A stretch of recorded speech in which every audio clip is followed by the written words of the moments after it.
Hello everyone, this is Shadow. Due to copyright restrictions on YouTube, I can't publish many of the audiobooks you love.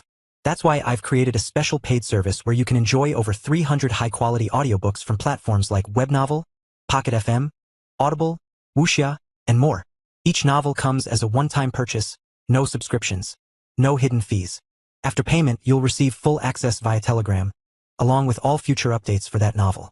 You'll find a wide selection of your favorite genres and titles, always in premium audio quality. Check the full list of available novels in the description. DM me now to get your favorite stories in audiobook form and start listening today.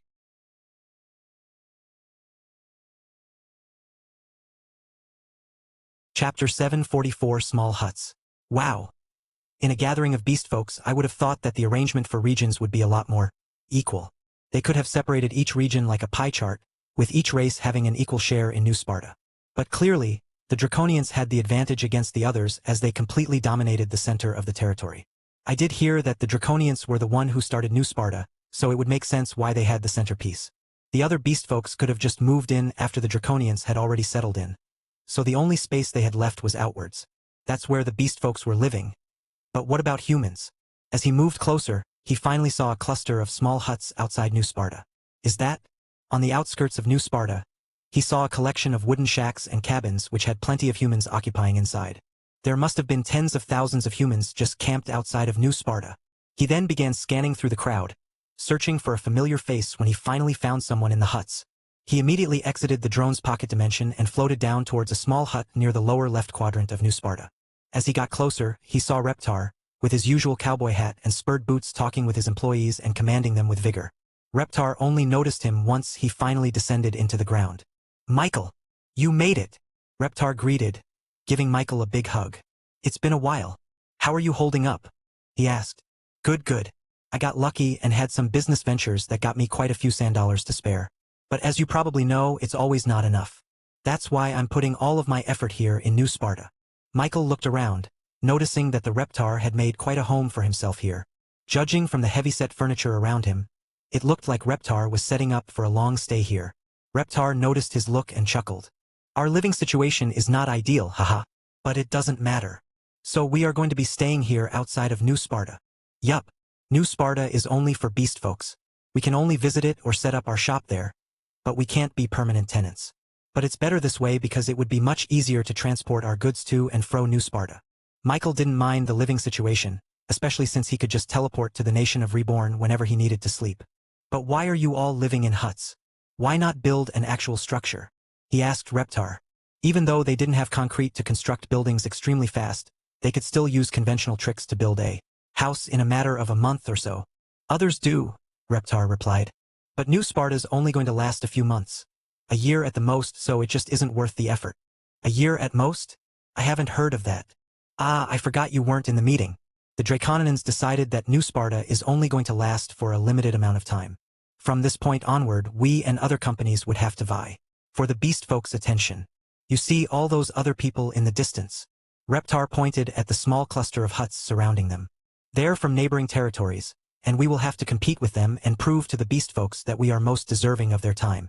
Things aren't settled just through pure strength alone, as other beast folks value something other than power. They might value entertainment, utility, and other such factors. But at the end of the year, there will be a show of power. The Draconians are going to be setting up a massive tournament involving all companies and all beast folks in New Sparta. The one who wins will get the respect of the Draconians. And you know what they're famous for, right?" "No," Reptar chuckled. "It's their wealth. Draconians are famous hoarders of riches. You won't believe how much sand dollars those guys have. They could have gone toe-to-toe with the conglomerates if they weren't so individualistic."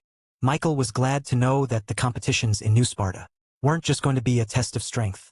Although he was pretty confident of his power, he knew that the Dragonborns weren't ready at all for that kind of event. Shiina was the only one who awakened her diva, and she was still at the first stage. Thankfully though, it seemed like the tournament would only occur at the very end of the year. Hopefully, at that point, he would have already established great connections with the beast folks and have gotten enough sand dollars to fund the Dragonborn's cultivation up to a good standard. "Alaric said that I have my own place. Can you show me where it is?" Reptar nodded. "Of course. It's right beside mine, right over there."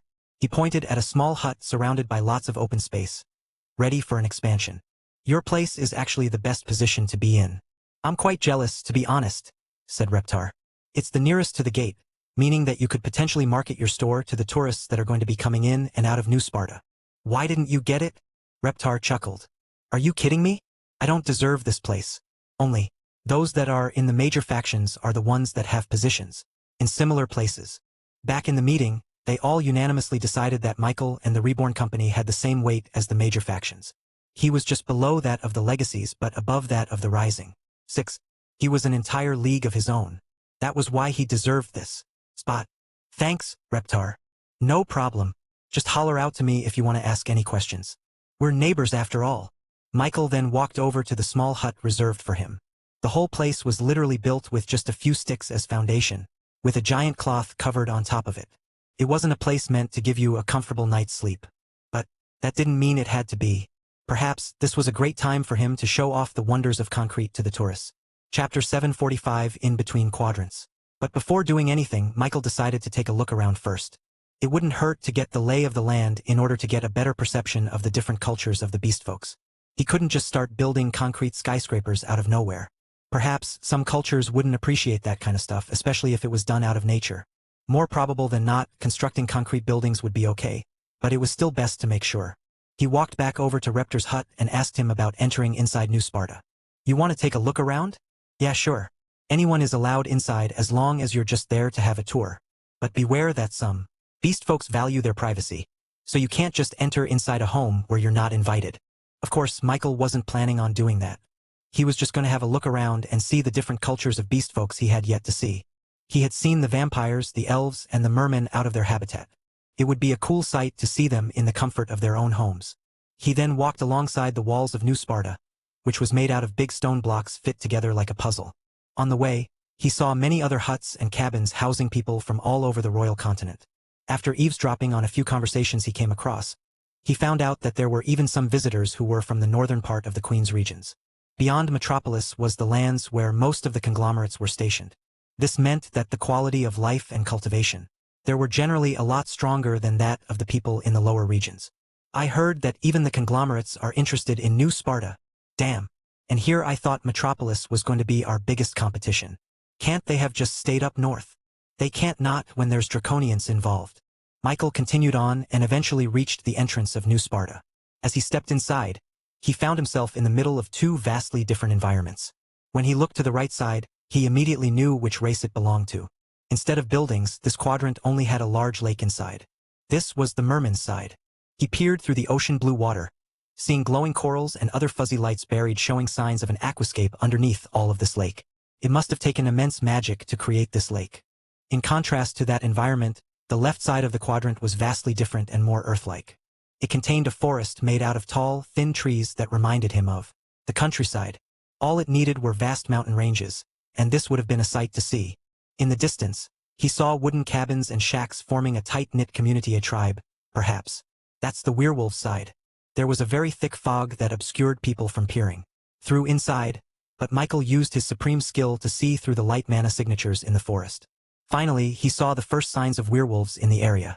On the closest tribe near him, he saw a few light mana signatures cutting down logs, presumably to use as firewood. They're werewolves? From a mana perspective, they looked human. He saw no difference between himself and them. If they weren't living in this quadrant, then he would have thought that they were a normal person. No, wait. There is a difference. Now, he used his drone's ability vision to see through the fog. And finally, he saw their hearts beating with an intense orange glow. That was a Dao heart. I guess they look human because they are human. They just haven't transformed into a werewolf yet. Once he got a look of the two quadrants beside him, he then put his attention in front of him. Following a straight path of the rough road head, he would be face to face with tall spires that littered the skyline. That was the draconian side. He was interested in meeting them as well. Which place should I go to first? Right now, it seemed better to go and visit the merman's place, given that he was most familiar with them out of all the beastfolk races. He walked to the edge of the lake and readied a simple water-breathing spell to keep him alive as he dove down to the depths of the water. But before he could even take a single step into the water, someone called out to him. You can't enter through there. He turned around and saw a human man wearing an attire that wasn't accustomed in Metropolis. Why not? He asked. No one's able to visit the merman as of late. the man replied. Try it out. You can't enter the water. Michael turned around and dipped his feet into the water, only to find himself walking on a solid surface. It was as if he was walking on ice, yet the water under his feet was clearly liquid, still rippling from the quiet waves brought about by the wind. The merman seemed to be quite busy with something, the man said, walking beside Michael. Hi, I'm Brock. Michael, he replied as they shook hands.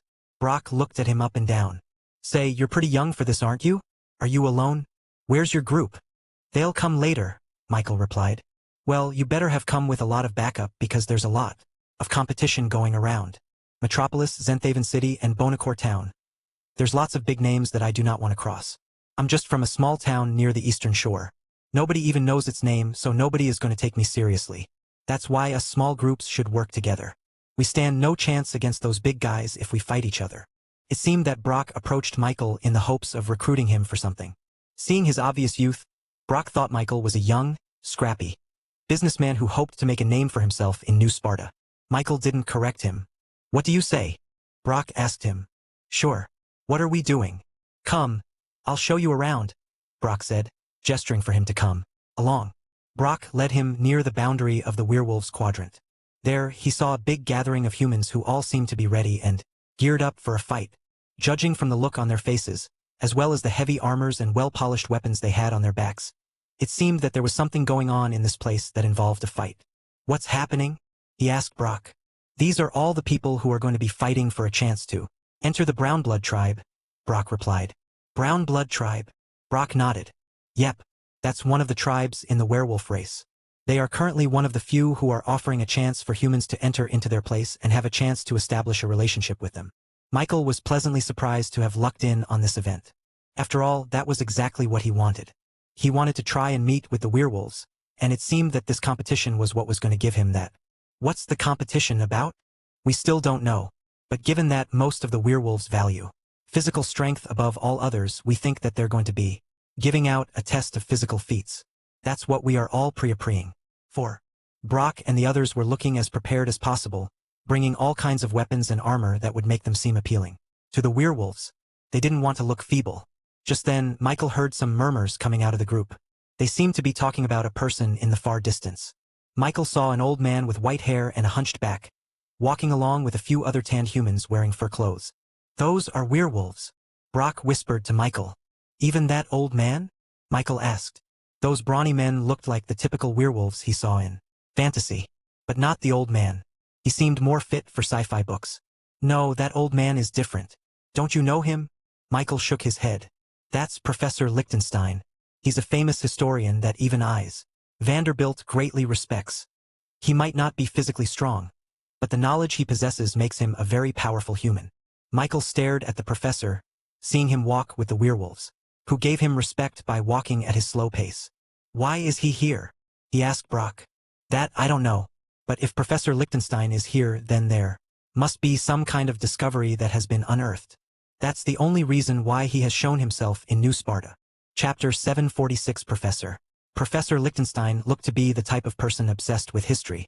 He looked like the typical nerdy hermits who would know everything about a specific niche topic that was thought to have been lost in history. What kind of discovery are they talking about? Michael couldn't help but be curious about whatever Professor Lichtenstein was interested in. Perhaps it was something that he too would like to know. So, he secretly brought out his drone and piloted it to fly closer to the professor and the three werewolves right next to him. The drone's surface flickered, with its individual hexagonal shapes slowly becoming more and more transparent as they took on the exact color and light intensity of their environment, effectively turning it invisible. Of course, there was still the problem of the propellers making too much noise to be stealthy, but he already had a solution to that by shrinking it to a size that can fit squarely on his palms. At this size, the propeller's noise would be reduced to a mere buzzing sound that could only be heard in a few meters.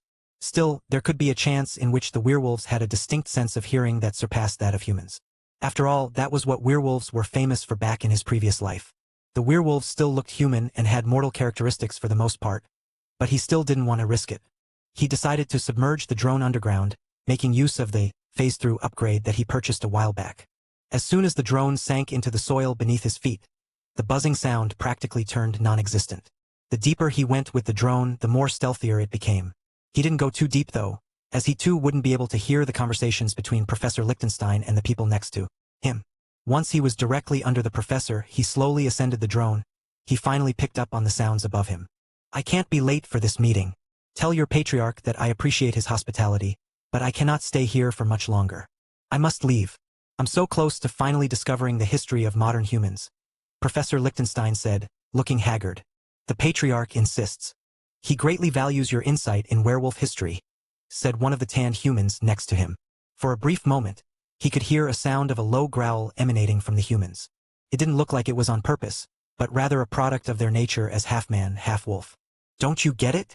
The professor asked, grabbing his hair passionately. We can finally find out what happened in the ancient era. Why we lost our ability to wield all 8 elements. Michael was shocked as he heard the professor's passionate words. If what he said was true, then his impatience definitely made a lot of sense. If he was in the same position, he wouldn't have even bothered with honorifics and would have teleported away without a second thought. The professor seemed to have been searching for the lost history that separated the ancient era to the modern one. And it seemed that he was finally close to getting an answer to why humans lost the ability to use unity, Michael muttered to himself. As soon as he said that, the professor turned his head towards the group of humans in the distance. His eyes were searching for someone, with insanity almost reflected in his irises. But a couple of moments later, he shook his head. Look, I must be getting crazy because of my impatience. I'm sorry, but I must go now, Professor Lichtenstein said, pulling on the rucksack on his back and turning away from the persistent werewolves. He wasn't entertaining any of their arguments and kept on walking. Seeing this, Michael had an intense urge to follow after him. Whatever the professor was about to discover, he wanted to discover as well. He and all the Rebornians he awakened were the only ones who could wield unity. If somehow the professor figured out the truth about its mystery, then maybe he could find out why the bratty goddess gave him this power when he reincarnated. He quickly turned around and followed after the professor. He didn't even hesitate. Hey, where are you going? Brock asked him. I'm sorry, but I have something more important to attend to, he replied. Brock then pointed behind him. But look, the Brown Blood tribe has finally shown themselves. They're ready to announce the competition. Behind him, a group of tanned and muscular men, all wearing only loincloths in their lower body. These were the werewolves of the Brown Blood tribe. They had numerous black and red tattoos chiseled on their faces, neck, and chests, symbolizing their strength within the tribe. The one with the most tattoo on his body, a man with a square jaw and a feathered hairdress, walked up and greeted the humans in front of him. May the moon be with you. The werewolves looked at the humans with anticipation. May the moon be also with you, Brock hurriedly said, performing an awkward bow. Once he did that, the other humans followed his lead. That is how the werewolves greet each other, Brock whispered to Michael. Only then did the werewolf wearing the feathered headdress nodded. In satisfaction. I am Lupin, chief and patriarch of the Brown Blood tribe.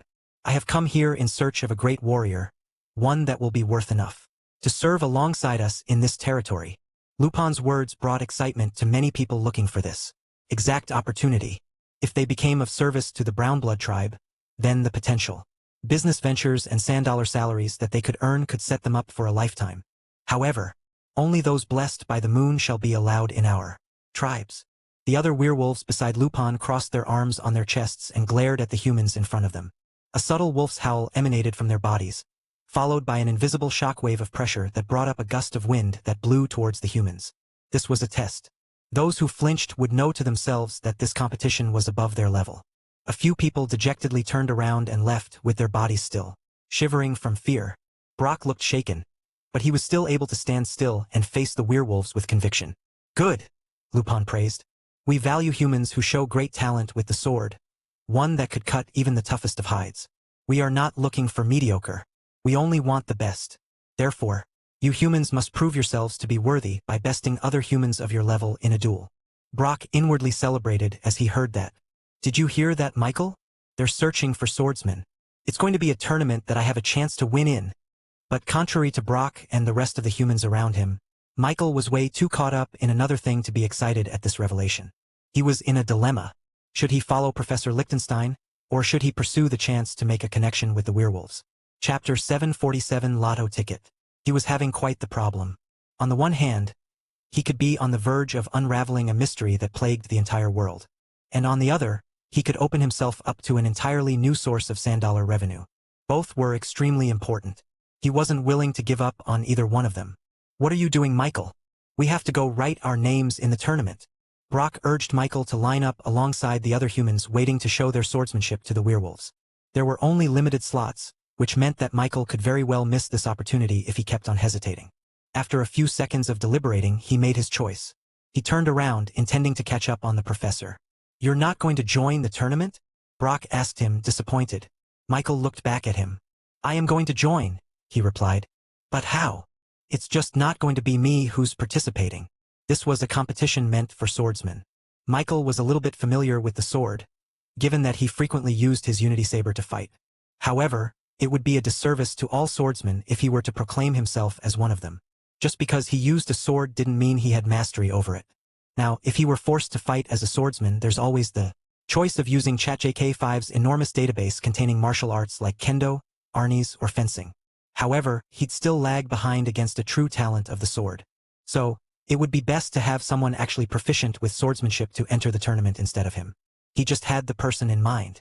The shadow underneath his feet extended outwards, forming a giant half-dome that devoured the mana in the air.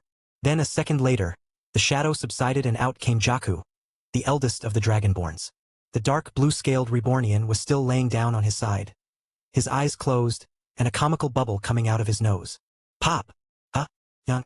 Where am I?" Jakku looked around, grasping for the comfortable bed and pillows around. Except, he felt nothing but cold hard ground underneath him. "Get up, Jakku. I have a task for you," Michael said, grinning. After leaving Jakku in charge of the swordsman tournament, Michael immediately ran off to catch up with Professor Lichtenstein. Despite looking frail and old, the professor moved spryly, almost running as he charged towards his destination. Thankfully, Michael had the foresight of having his drone follow the professor from behind, or else he would have lost him in the enormous territory of New Sparta. The space in between the quadrants for the beastfolks was massive. There were inner walls and watchtowers separating the boundary and the territory inside the quadrant itself. And in between these walls, there were some fortunate humans who were able to set up their own stalls and shops along the path. Many humans were shouting to the passerbys, luring them to try out their unique products. "Werewolf cologne here. Just one spray and werewolves will find you more pleasing to the nose. You can have it now for just 10 sand dollars. I got a map of the vampire quadrant. You won't get lost in the darkness and accidentally find yourself buried in tombs. It's just 5 sand dollars. Those were just two of many merchants shouting their offers out in the path, making the boundary between the quadrants quite lively.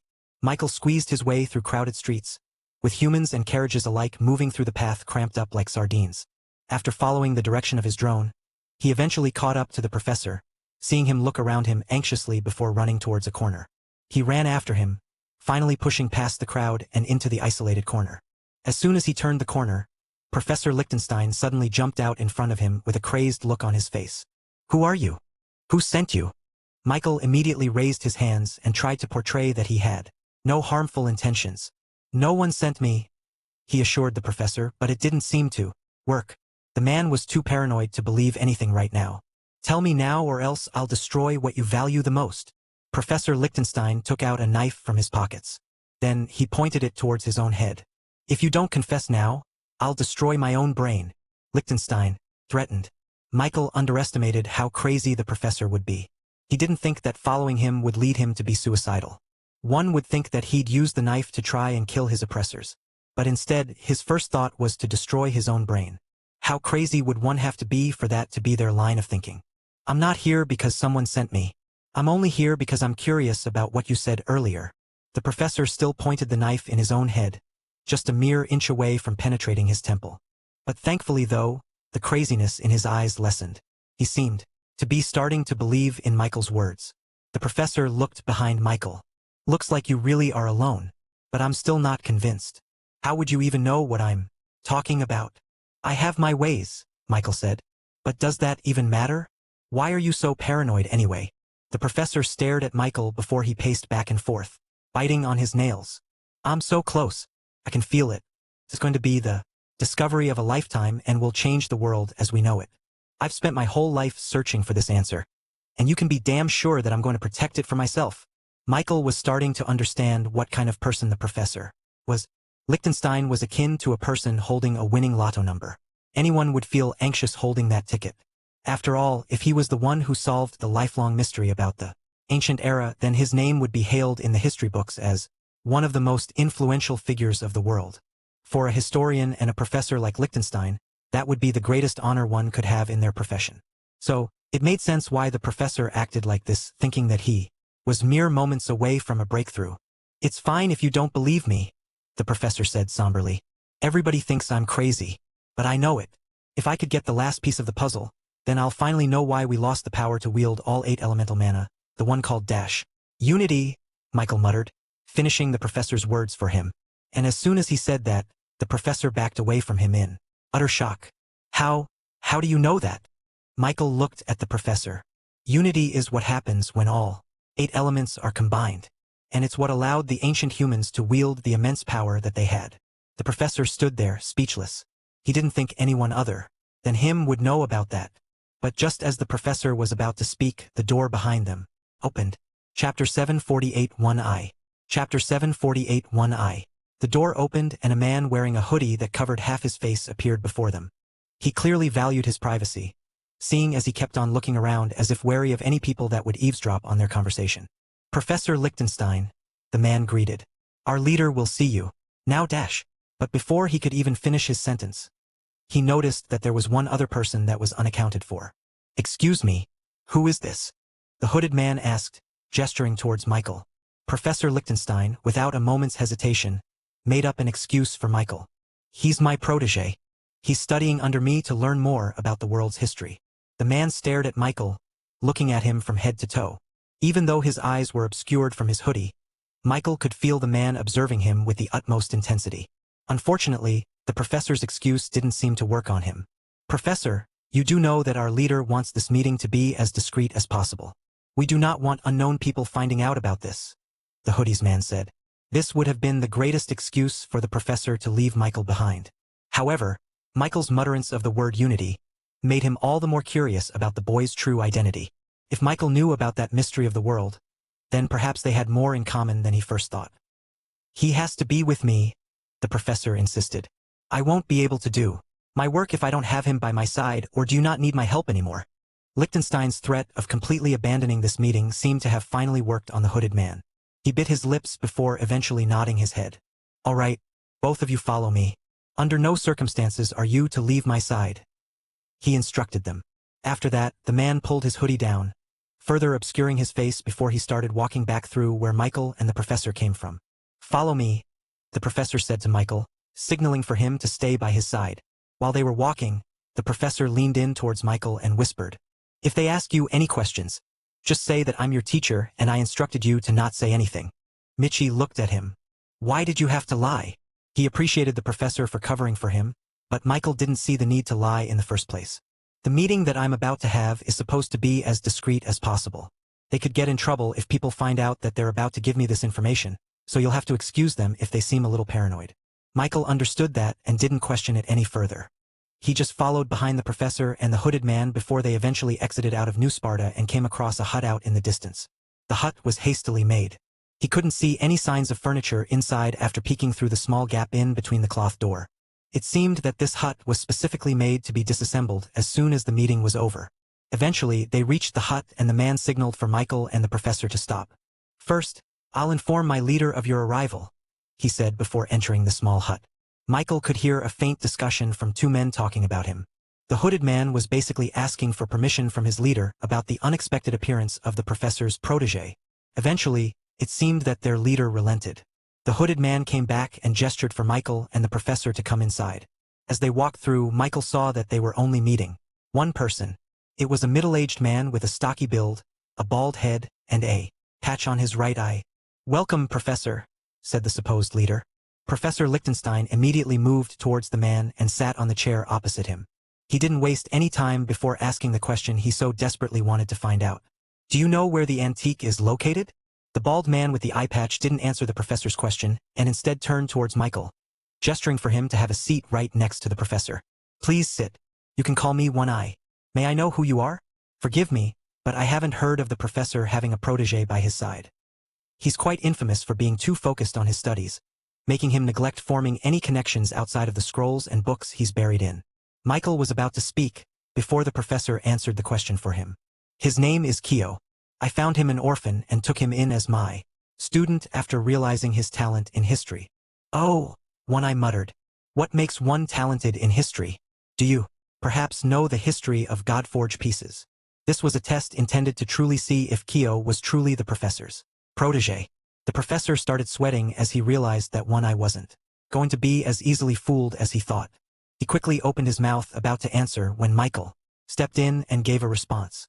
From what I learned about history, the Godforge were once a solid piece. However, a great cataclysmic event shattered it into pieces, with the dwarves retaining a large piece but most of it was scattered all around the world. One Eye raised his eyebrows, surprised that Michael was able to answer his question. Even Professor Lichtenstein was shocked. Perhaps his lie was true. Perhaps this boy truly was talented in history just like he was. Impressive, One Eye praised. I do not know your true identity, but your skill in history proves that you indeed have the right to be here. The professor perked up. Does this mean we can finally talk about the antique? One Eye nodded. Yes, just as promised, you'll help me with my problem, and I'll help with yours in turn. Then One Eye gestured for the hooded man to fetch something from the chest on the corner of the room. After retrieving the item, the hooded man presented it towards the professor and Michael. It was a furled-up scroll, and after unrolling it out, it turned out to be a map degraded by time, with lots of tiny holes and tiers that made it completely vague as to where this place was truly located. Right at the center of the map was an X mark. This is a treasure map that we chanced upon, and according to the diary that accompanied it, we believe it to contain a mithril relic that is extremely well preserved. We want this, Professor. Can you help us locate its exact position? The professor looked over the map, subconsciously rubbing his chin as he did so. The crazed look on his face was replaced by one of seriousness and focus. Only a map from history could make him act like this. This must be a few hundred years old, the professor concluded. It's not from anywhere in the royal continent, that's for sure. One Eye frowned. Are you sure, Professor? Where is it exactly? Lichtenstein nodded. This map is not human-made. Chapter 749, Undecipherable Map. Even though Professor Lichtenstein was the best historian of the royal continent, even he was stumped by this map. There simply was too much information lost over time. There were too many possibilities as to where this map was. It could range from an entire continent to a small patch of land somewhere in the wilderness. There was just no way to know. One Eye and the professor didn't give up, though. They kept on giving their guesses and insights to each other in the hopes that they could figure out the mystery. Meanwhile, Michael finally had the chance to look over the map himself. And after seeing it for himself, there was no wonder that the professor couldn't figure it out. It was basically just a sketch of a vague landmass, with basically no details whatsoever. The only thing there was the giant X that detailed the exact position of the treasure. He realized that this was way above his pay grade.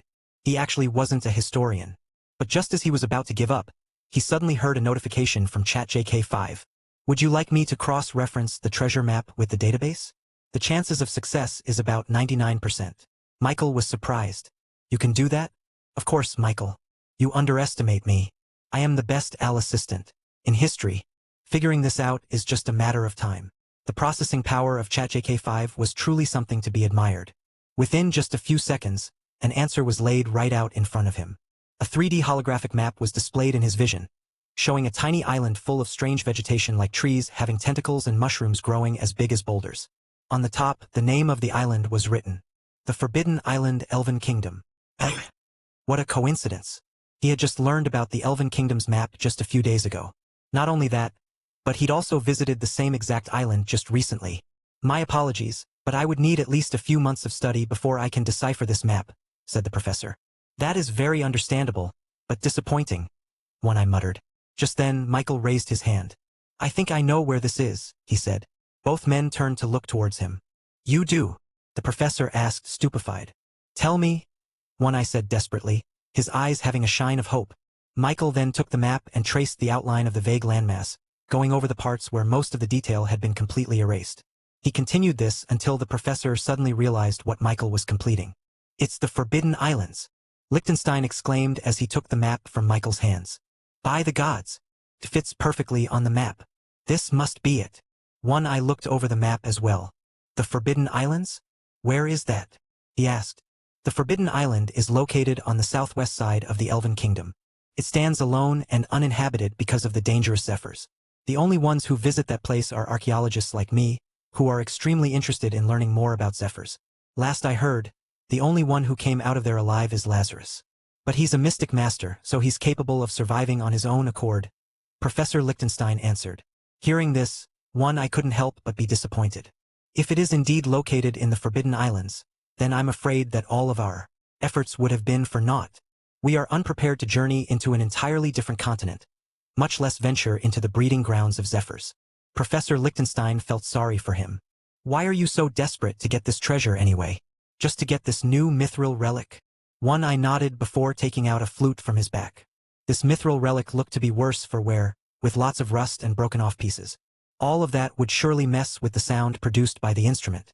This is my current weapon. As you can see, it is not a standard weapon and quite rare even in the ancient era. Due to its state, the effectiveness leaves much to be desired. It is hindering my cultivation. I need a new flute, one that can stand up against the better mithril relics that I'm going to be up against. There was a high chance that the treasure map would contain what I need, but it seemed that this simply is not meant for me. There was a brief silence before Michael spoke up. Why can't you try it out in the Forbidden Islands if you desperately need it? I sighed. Yes, it is possible with enough preparations. However, this would undoubtedly take months if not years to complete. Just the journey alone back and forth will cost me lots of precious time.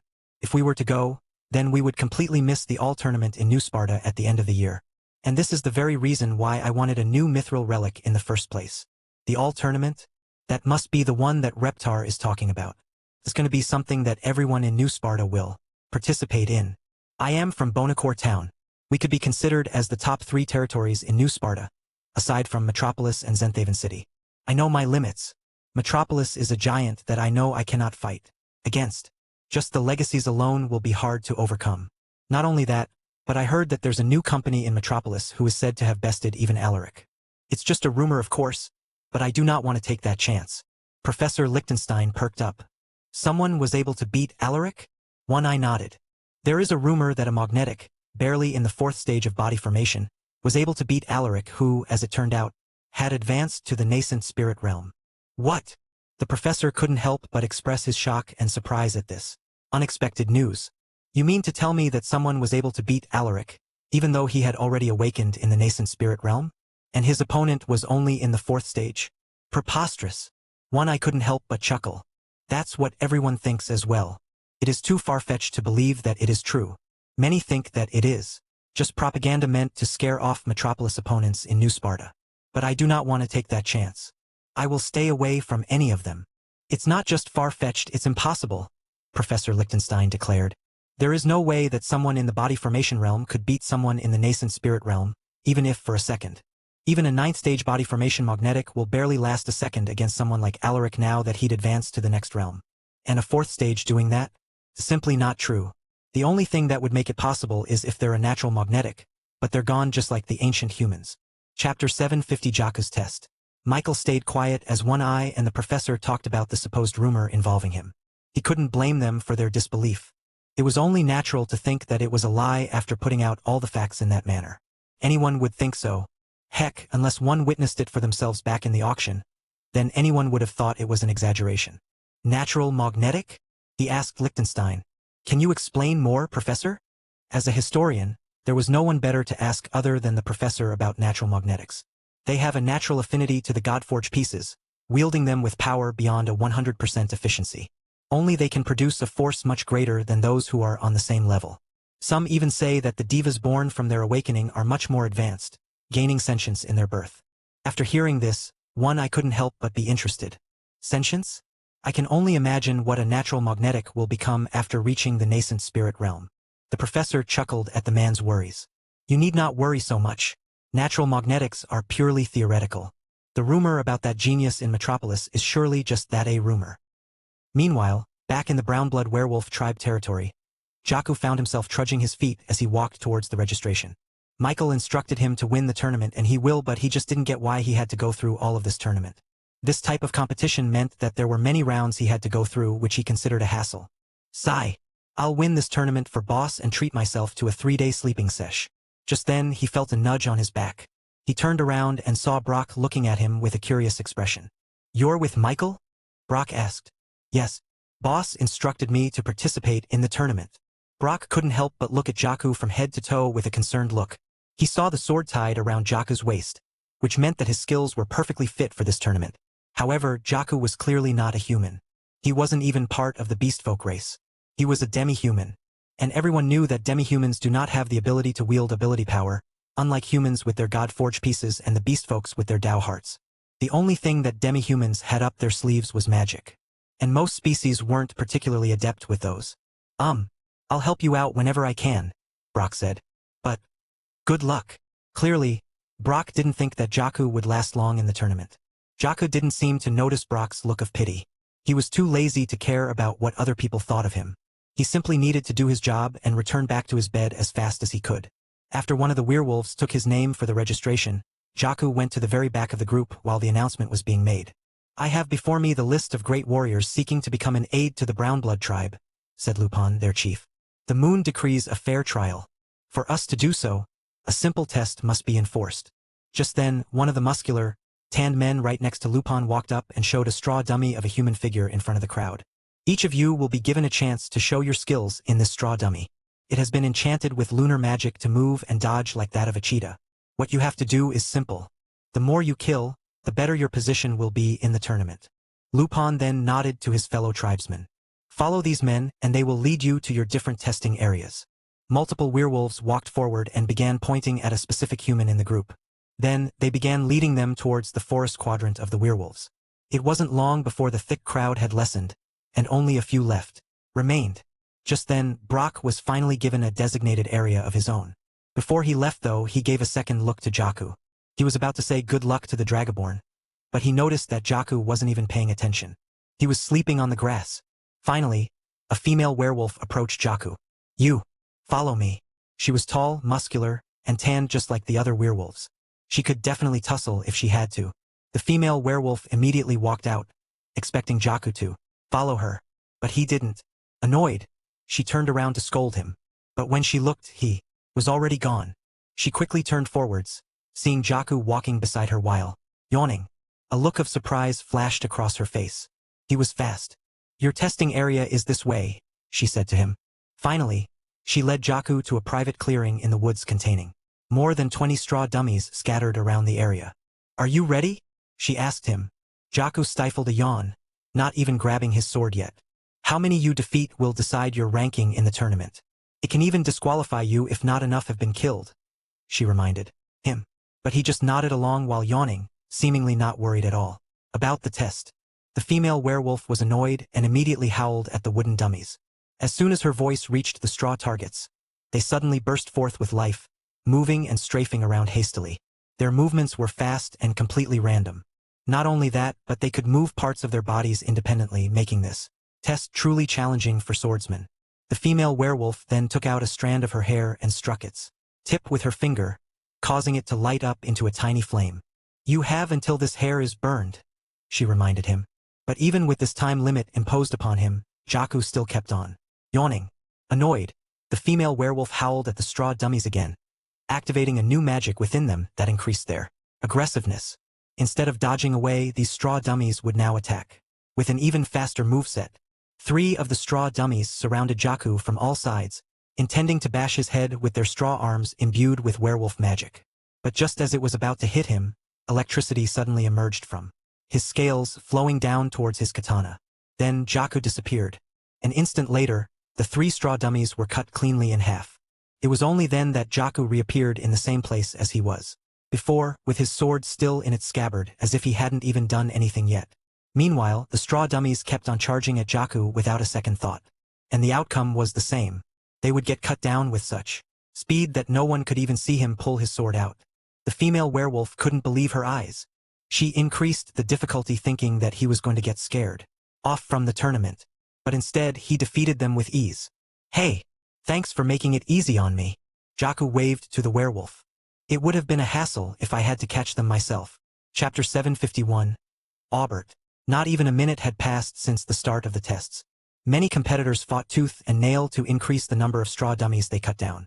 Some found the targets to be too fast and too random, only being able to cut down a few of them. The werewolves designed the straw dummies to not move like a human. This would challenge a swordsman's ability to think on the spot and not rely on rigid stances. Eventually, the test finally ended and the competitors were led back into the group. Lupin looked at all of them and nodded. Many of you have shown great skill, he said. Many werewolves were standing behind Lupin, all of whom had observed a swordsman on their test. One of them was the female werewolf assigned to Jaku. And even now, she couldn't help but sneak glances at him past the crowd. He was still acting as aloof as before, not even paying attention to their tribe chief's announcements. He was just laying down on the grass, already half asleep. "These humans may be weak, but they are great at using weapons," said one of the werewolves beside her. "There's a lot of promising talent," another one said. "But I think that my swordsman will prevail." He was able to kill 50 dummies in the whole span of the test. Many werewolves were gladly surprised to hear that. They were intrigued to know who it was. "Do you see that human there with a green head of hair and a sword as big as he is?" They all turned to look at the man standing proudly in the crowd. He was quite young, but full of hardened muscles that the werewolves appreciated. He was leaning on his giant greatsword, standing proudly and bragging to the people beside him. Just then, Lupin was given a scroll from one of the werewolves, and his attention turned to the same exact human with spiky green hair. "This test does not decide the winner of the tournament, but it has shown who among here has great potential. He has bested 50 targets, cleaving them cleanly in half. Mauricio Aubert." The group started clapping for Mauricio, congratulating him for his amazing performance. They were all competitors in this tournament, but it wouldn't hurt to establish friendly relations with someone who could eventually become allies with the Brownblood werewolf tribe. "As expected, he's going to win this tournament," said Brock. "He's the proud prodigy of the Aubert Company after all." Brock knew then and there that there was no chance for him to win this tournament. He could only hope that the werewolves would appreciate his skills and deem him worth enough to be allied with. He quickly turned back to Jaku, who didn't seem all that interested in the outcome of the test. "How did you do?" Jaku shrugged. "I did fine," he answered, not even opening his eyes. "Why are you not worried about the tournament? Don't you see how strong Mauricio is? He cut down 50 of those dummies." "HM? I don't know who that is." Brock couldn't believe Jaku hadn't heard of Mauricio or the Aubert Company. He was about to explain when Jaku raised his hand. "I don't need to know," Jaku said. "It doesn't matter who he is." Then Jaku went back to sleeping on the grass without a care in the world. Brock was speechless. He couldn't understand how Jaku was so confident that he didn't even care about any of his competitors. Did he not care about losing? Or did he know that he wouldn't lose? Meanwhile, as the werewolves and the humans were praising Mauricio for his achievements in the test, the female werewolf stayed silent. One of her friends noticed her unusual quietness. "What's wrong?" "The tribe chief instructs us to keep a close eye on this Mauricio. He may be the one that we are looking for," he said. But the female werewolf shook her head. "I don't think so." "Why not?" "Because I think it's going to be him who's going to win," the female werewolf said, pointing at Jaku. Her friend was obviously confused. "Him? He is not a beast folk nor a magnetic." "Yes," she nodded. "But his skill in the sword is undeniable." "How did he perform in the test? Was he close to cutting 50 targets as well?" The female werewolf shook her head. "No, he got 40 targets." "Then why would you think? 40 werewolf targets," she added. As soon as she said that, her friend couldn't help but gasp out loud. "No, you didn't. Keep your voice down," she warned him. "And yes, I did. I was getting annoyed at him. So I activated the transformation of the straw dummies. Those targets were no simple creations. They were meant to simulate two sides of a werewolf. The human side, the one that all the competitors were fighting, and the werewolf side. Since the dummies were supposed to mimic a real werewolf, the human side was incomparably weak and slow compared to the werewolf side of the target. The difference between the two was massive. So much so, that their tribe chief instructed them to only use the human side of the straw dummies because the werewolf side would be too hard for the competitors to defeat. If the average dummy kill in the competition was around 25 targets, then it would go down to a staggering 2 or 3 kills if they faced against a werewolf dummy instead. This meant that those 40 targets that Jaku had were not equal to the 50 targets the Mauricio killed. It was so much greater. "He defeated 40 of those?" The female werewolf nodded. "I saw it with my own eyes. His skill in the sword is the real deal." Meanwhile, back to Michael, One Eye and the professor were still continuing on with their discussion. "Professor, even if you say that the genius in Metropolis is only a rumor, I do not want to take that chance. I will not antagonize those guys from Metropolis. I will let them have first place in the All Tournament a year from now. But this means that second place is still up for grabs. And this will be between Zenthaven City and us from Bonacore Town." "Zenthaven City?" Professor Lichtenstein pondered. "They used to be a capital city, one that used to house a conglomerate on par with the 5 we have now." One Eye nodded. "Yes, the Aubert Company. They used to be a conglomerate but had fallen down in recent times. But I think they're about to have a comeback. They have numerous talents in the old and young generation. They will surely try to attack us first, weaken us to secure their position in the second place, just like what I would do to them.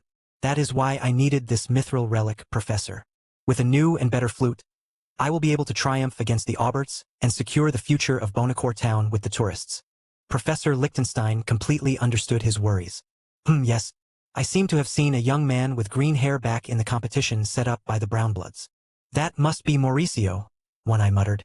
It seems that they are now trying to secure their relations with the werewolves by using their prodigy. Chapter 752. Unexpected Flash. Chapter 752. Unexpected Flash. One-Eye and Professor Lichtenstein thought greatly of Mauricio. He was clearly a talented young man, one that could prove to be worthy enough for the werewolves. But Michael had already scanned the people in the swordsman competition. None of them stood out to him. He was pretty sure that Jaku, as long as his laziness didn't get the better of him, would be able to claim victory over every other swordsman. The guy may be lazy, but he'll show up when he needs to, Michael thought. He didn't have to worry about it. Let's talk about your object of desires, Professor, said One-Eye. Ah, yes, the professor beamed. As we agreed upon, I will help you with your problems. Even though One-Eye didn't get the answer he expected from the map, he was still honorable enough to go through with his deal with the professor. Is the antique real? The professor asked seriously. Thankfully, One-Eye confirmed it with a nod. I saw it with my own eyes, Professor. It's real. My goodness, Professor Lichtenstein muttered, his hands shivering from excitement. You've seen it? Is it as I've described? Seeing how the professor was acting, Michael became quite curious as to what the supposed antique was supposed to represent. Was it an ancient weapon? A book? Yes, Professor. It was ancient yet filled with power. Even from afar, I could feel its immense weight in history. The professor, unable to hold down his excitement, rushed towards One-Eye and stood with him face to face, their faces merely a few inches away from each other. It was as if Professor Lichtenstein wanted to steal the very memory of the antique from One-Eye's mind. That was how obsessed he was with this piece of history. Tell me where it is. Now, the professor demanded. Calm down, Professor, said One-Eye, pushing him away. Just as you said, this antique was being smuggled out through secretive means. There are lots of companies and organizations who want to have this antique for themselves. Just the mere knowledge of this object is reserved only for those incredibly powerful or influential. Thankfully, I was able to happen upon it through my secretive channels. Professor, the antique is in New Sparta. It is currently being housed in the Merman Quadrants, held by a mermaid princess. One-Eye's words sent a shockwave to the professor. His excitement ran even deeper. The very object of his dreams, of his desires, was actually right here in New Sparta. He could barely believe it. He spent years and years tracking this object down. He would come close every time, but it would always end up being a wrong lead that sent him on a goose chase that led nowhere. But now it was actually here. Thank you, One-Eye. I appreciate this information dearly. One-Eye nodded. No need to thank me, Professor. It was an equal transaction between us. But the professor wasn't having it. He knew just how important One-Eye's help was in this place. You're risking your very livelihood by giving me this information, Professor Lichtenstein said.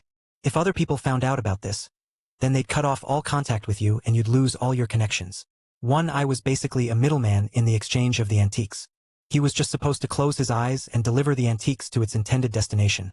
No questions asked. But because of the professor's request, it was easy to see what would happen to One-Eye's business if people found out about this. This antique shouldn't be hoarded, One-Eye said. It should be studied and shared with the rest of the world. It is our duty as humans to know our history. Professor, I hope that you can finally shed light on the mystery that plagued humanity's story. Professor Lichtenstein nodded, and the two exchanged a handshake. After that, the professor didn't wait any longer and moved out of the hut. Michael followed behind him, with his face still full of questions. Before he left, though, One-Eye called out to him with a bit of advice. Kyo, I hope that you follow in your teacher's footsteps. He cares about nothing but the history of the world. Michael acknowledged his words with a nod, before turning around and running after the professor. Meanwhile, back in the Brownblood tribe territory, Jaku found himself getting woken up by a familiar female werewolf. Your first fight is decided, she said to him. You will be fighting against someone called Pietro Mizal. He is a swordsman who specializes in speed and precision. We will give you a brief moment to prepare. But instead of being grateful for her words of warning, Jaku just seemed annoyed. So I'm not fighting yet? Why'd you even wake me up? Jaku closed his eyes again and continued to sleep. This made the female werewolf even more annoyed. She tried to help him by giving him information about his opponent, yet he didn't even say thank you. He didn't even care. Were citizens of the royal continent this callous? She angrily stomped away from him, her hair almost standing up. Pietro Mizal was one of the few swordsmen who were able to cut down more than 40 targets last round. He wasn't going to be an easy opponent. Looking at him and Jaku, the difference couldn't be more obvious. While Pietro was training with his sword, Jaku slept on the grass. While Pietro sharpened his sword, Jaku used his as a pillow. By all accounts, Pietro should win. But the female werewolf couldn't help but think about Jaku's mesmerizing performance in the test. The way he cut down those werewolf straw dummies were fast and accurate like a true master. Was this sleeping guy really the same as the one she saw? Finally, the duel started. A bell rang out, signaling the beginning of the bout. Immediately, Pietro lunged at the sleeping Jaku. He'd seen his opponent completely disregard him, choosing to sleep on the grass instead of preparing for the duel. It was insulting to him. But just as his sword was about to pierce through Jaku's dark blue scales, a burst of blue lightning suddenly emerged before Jaku disappeared completely. Pietro was caught off guard. Jaku was way too fast. Immediately, a flash sprung up on Pietro's side. His instincts kicked in, and he raised his guard just as Jaku's sword struck his blade. What? Pietro immediately dodged out, but before he could even take another step back, he saw another flash as Jaku swung his blade more than 10 times in a short instant. This left Pietro completely stunned, unable to do anything except block his attacks. Pietro didn't think that the sleeping demi-human could perform such fast moves. Just when it seemed as if Pietro was going to lose, he decided to unleash his diva. An image started to shimmer above Pietro's head, with his heart starting to release threads of ability power that would power his sword. This would completely change the game. But before he could finish his diva's manifestation, he suddenly felt a searing pain in his chest. He looked down only to see a deep cut from his right shoulder to his left stomach. Chapter 753. Octopus. Pietro fell on his knees, a face of shock still frozen on his face as he became unconscious. With Jaku's opponent lying there, the outcome of the match was obvious. Yet, the female werewolf couldn't utter any words. Jaku won. This shouldn't have happened. Pietro was in the first stage of body formation. He had a diva. This battle against Jaku should have been the easiest fight of his life. Yet somehow, the fight was finished even before Pietro could bring out his diva. Jaku was frighteningly fast, and in that last moment when he cut down Pietro, his speed exceeded even that of what he showed back in the test. Munch, munch. Is it over now? Can I sleep? Jaku asked, holding a chocolate in his hands. It was true that Jaku had no chance against someone in the first stage of body formation. Ability power was too dominant. But Jaku used his speed, magnified thanks to the sugar rush ability after consuming chocolate, and cut down his opponent before Pietro could even utilize his advantage. Coupled with his mithril artifact katana, there was basically no one among mortals that could catch up with him in speed. Pietro was essentially just a normal human at that point, easily defeated. You advanced to the next round, the female werewolf muttered. Good, Jaku said, laying down on his side. Wake me up then. Meanwhile, Michael followed Professor Lichtenstein as he crossed to the other side of the boundary, leading towards the giant lake on the other quadrant. This was merman territory. He already tried to enter into the lake before, but he was unable to submerge himself into the water. There was some kind of ability power that prevented anyone from entering merman territory without their express permission. But the professor kept on walking towards the lake, eventually crossing the wall that separated the boundary and the quadrant. Now that the professor knew that the antique was here, there was nothing stopping him from getting what he wanted. He was now just a few steps away from diving feet first into the deep water lake in front of him. But before stepping in, the professor bent down on his knees and started writing on the water with his fingers. Michael was about to ask him what he was doing, when all of a sudden, the water in front of them suddenly started to swirl into a giant vortex. And a few seconds later, multiple mermen shot out from it and landed in front of them. Professor Lichtenstein, one of the mermen, greeted him. The princess would like to know why you have called for her. Michael noticed that these mermen wore a vastly different attire than the mermen he'd seen before. Reed, Serena, and all the other mermen back in the nation of Reborn all wore ocean vegetation like seaweeds and kelps as their main thread. But these mermen wore something akin to humans wearing fur. They wore the skinned hides of sea monsters as sort of a trophy as well as added protection for their bodies. Tell your princess that I would like to speak with her about the antique, the professor said directly. The mermen looked at each other and simultaneously shook their heads, as if they'd practiced it 1,000 times. We don't know what you're talking about, Professor.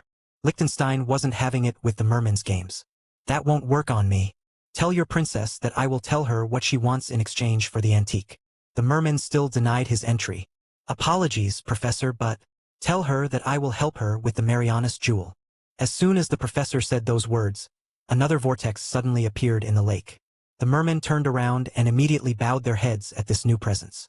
A couple of seconds later, a mermaid shot forth from the vortex and floated down towards Michael and the professor, carefully carried down by bubbles that fit perfectly around her like a chair. "Professor, welcome to our humble abode," said the mermaid warmly. "Princess, let's not dally around. You know what I'm here for," said the professor. "Give me the antique." While the two were conversing, Michael couldn't help but stare at the mermaid in front of him. She was different from what he expected. Serena looked like the typical mermaid one would see in fantasy shows and movies, with her flowing orange hair and skin as spotless as pearls. Not just her too, but the other female mermaids he'd seen before were much more like humans rather than mermen. The only thing differentiating them from humans were the gills on their necks, as well as the few scales that surrounded their faces. But this mermaid looked more fish rather than human. She was still beautiful on many accounts, but her features were distinctly non-human-like. Her face was that of an octopus, with tiny tentacles around her that acted like her hair. Her arms were webbed, and her feet were a fish's tail. She had no legs. She was using the bubble chair as a way to get around in the surface world without having any conventional lower limbs. So she's Serena's sister. I wonder if the two know each other. According to Serena, she had lots of siblings due to their father's love of procreation. Once again, Michael stayed silent, choosing not to tell them about his connection with other mermen. He was still undercover as Kyo, the professor's protege. He had a much higher chance of getting inside by going with this identity. After all, he didn't know if Serena and this mermaid princess had a good relationship. "Professor, did I hear you say something about Mariana's jewel?" the princess asked him. "Yes," Professor Lichtenstein confidently answered. "I can tell you all that we humans know about it." A glint flashed across the princess' eyes. She clearly yearned for this Mariana's jewel. "All right, Professor, let us talk under. Guards, escort them to my chambers, please." Then the mermaid princess dove back down in the lake, never making a single splash. The merman guards then performed a few motions with their webbed hands, controlling the water underneath their feet with ability power. A giant bubble emerged from the water, which slowly floated towards Michael and the professor. This was how they were going to go underwater safely. As Michael and the professor entered the bubble, Michael couldn't help but ask, "Do you know her, Professor?" "No," he replied. "Then how did you know she was going to want information on this Marianas jewel?" The professor scoffed. "She's a princess. Of course she's going to want it." Seeing the look of curiosity on Michael's face, Professor Lichtenstein knew what he was going to ask. "You want to know about Marianas jewel too, right?" Michael nodded. "And the antique too. What is it about? What even is it?" Both are incredibly important pieces of history. One involves the humans, the other involves the mermen. Just like me, these mermaids search for answers as if it was their life's mission. Why, you ask? It's because solving these mysteries gives us insight into what happened in the ancient era, and how we can replicate it in the present. Chapter 754. Octavia. As Michael and Professor Lichtenstein continued their conversation, their bubble started descending down into the depths of the lake. They found themselves looking down at a sunken city made out of large coral reefs complete with a kelp sea forest. Bioluminescent clumps of algae lit up the whole lake floor, allowing mermen and fishes to swim comfortably even hundreds of feet deep underwater, where not even light could touch its surface. They've done a great job in trying to recreate Atlantis," Professor Lichtenstein commented. "But this is nowhere near as grand or as beautiful as the real thing. Since this whole territory was entirely made in only a few months' time, it was understandable that it wasn't up to the same standards as what could be seen in the ocean floor. But for Michael, this was already impressive enough." "Have you been to Atlantis, Professor?" "Yes," the professor answered proudly. "One needs to be well versed in the world, if one intends to study it. If you really want to find answers to mysteries, then traveling all over the globe will help tremendously."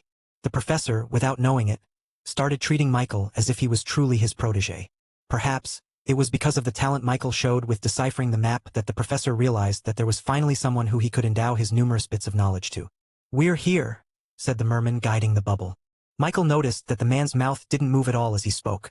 Yet, the voice that came out of him sounded as clear to him as if the man had been speaking right in front of him. "You'll get used to it," the professor chuckled. Mermen communicate by vibrating their voice nodules, just like how a whale or a dolphin uses clicks and whistles. Eventually, the giant bubble descended down into a giant coral reef bearing a great resemblance to a sunken ship.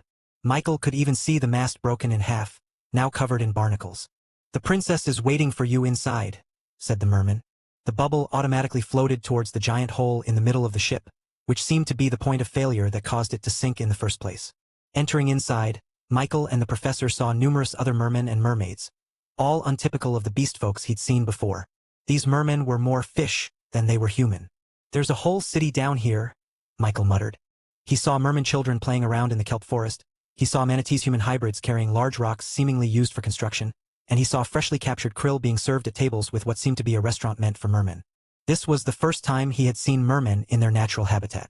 But as curious as he was about them, they were just as curious about him as well. As the bubble floated through a current in the water coursing across different coral homes, mermen would peek out of their holes and stare at him and the professor. "Have they not seen a human before?" he asked the professor. "They have. They just didn't expect to see one using the princess bubbles, I expect." Finally, the current of the water led them straight to an open throne room where the octopus princess sat comfortably. The bubble lay to rest right in front of her, surrounded by merman guards all around them. The octopus princess stared at the professor with an intrigued expression. "Humans aren't allowed inside the lake, you know. But for you, Professor, I can make an exception. After all, your reputation precedes you. I have heard of your great need to hoard knowledge and information like it was Sue drops." Professor Lichtenstein performed a very crude bow, where one wouldn't know if he meant it in a sarcastic way, or he was truly as awkward as it seemed. "Thank you. Now can we get to what I want?" The octopus princess chuckled. "Relax, Professor. We haven't even introduced ourselves yet. My name is Octavia, and I am the 30th princess of the Kingdom of Atlantis." Then, the princess gestured for the professor to do the same. "Lichtenstein. Professor Lichtenstein." With a nudge from the professor, Michael introduced himself as well, of course, using his undercover name. "Kyo, the professor's protégé." Princess Octavia nodded in satisfaction. "Now that we've got that out of the way, Professor, can you please tell me what you know about Mariana's jewel?" The professor eyed the princess. "And you'll tell me about the antique?" The princess just smiled. A vague answer. But what could the professor do? She was the last one known to have had the antique. He had to give her what she wanted. "All right, Mariana's jewel. I know that all of you princesses have been searching for it your entire lives." Princess Octavia nodded, casually taking a plate of krill given by her attendants. "Yes, it's of utmost importance that I get it instead of my other sisters," she said, munching on the krill. "Why?" Michael sneakily asked the professor. But it seemed that the princess heard about it either way.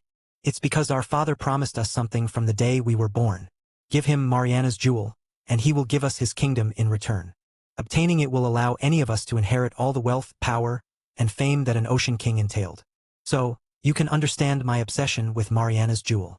It finally made sense why Octavia caved in and let the professor inside their quadrant. It was a small price to pay compared to getting a chance to inherit the entire kingdom of Atlantis. "So, Professor, tell me what human history tells us about Mariana's jewel. If you help me obtain it, then I shall consider it with great gratitude. I will reserve a seat for you in my new kingdom," Princess Octavia promised. The professor didn't even bat an eye. He truly had no interest in matters not concerning history. "Mariana's jewel is not in the ocean," the professor declared. Princess Octavia nodded. "Tell me something I don't know, Professor. If the jewel was underwater, it would have been long found by my other sisters. Heck, our father wouldn't even entrust it to us. He would have searched for it himself." "This means that you think that Mariana's jewel is in the surface world," the professor continued. "Yes," the octopus princess nodded. "That is why I'm here, Professor. It is a chance for me to find clues on the whereabouts of Mariana's jewel. And my sisters will do the same. So, I would really appreciate it if you give me a head start."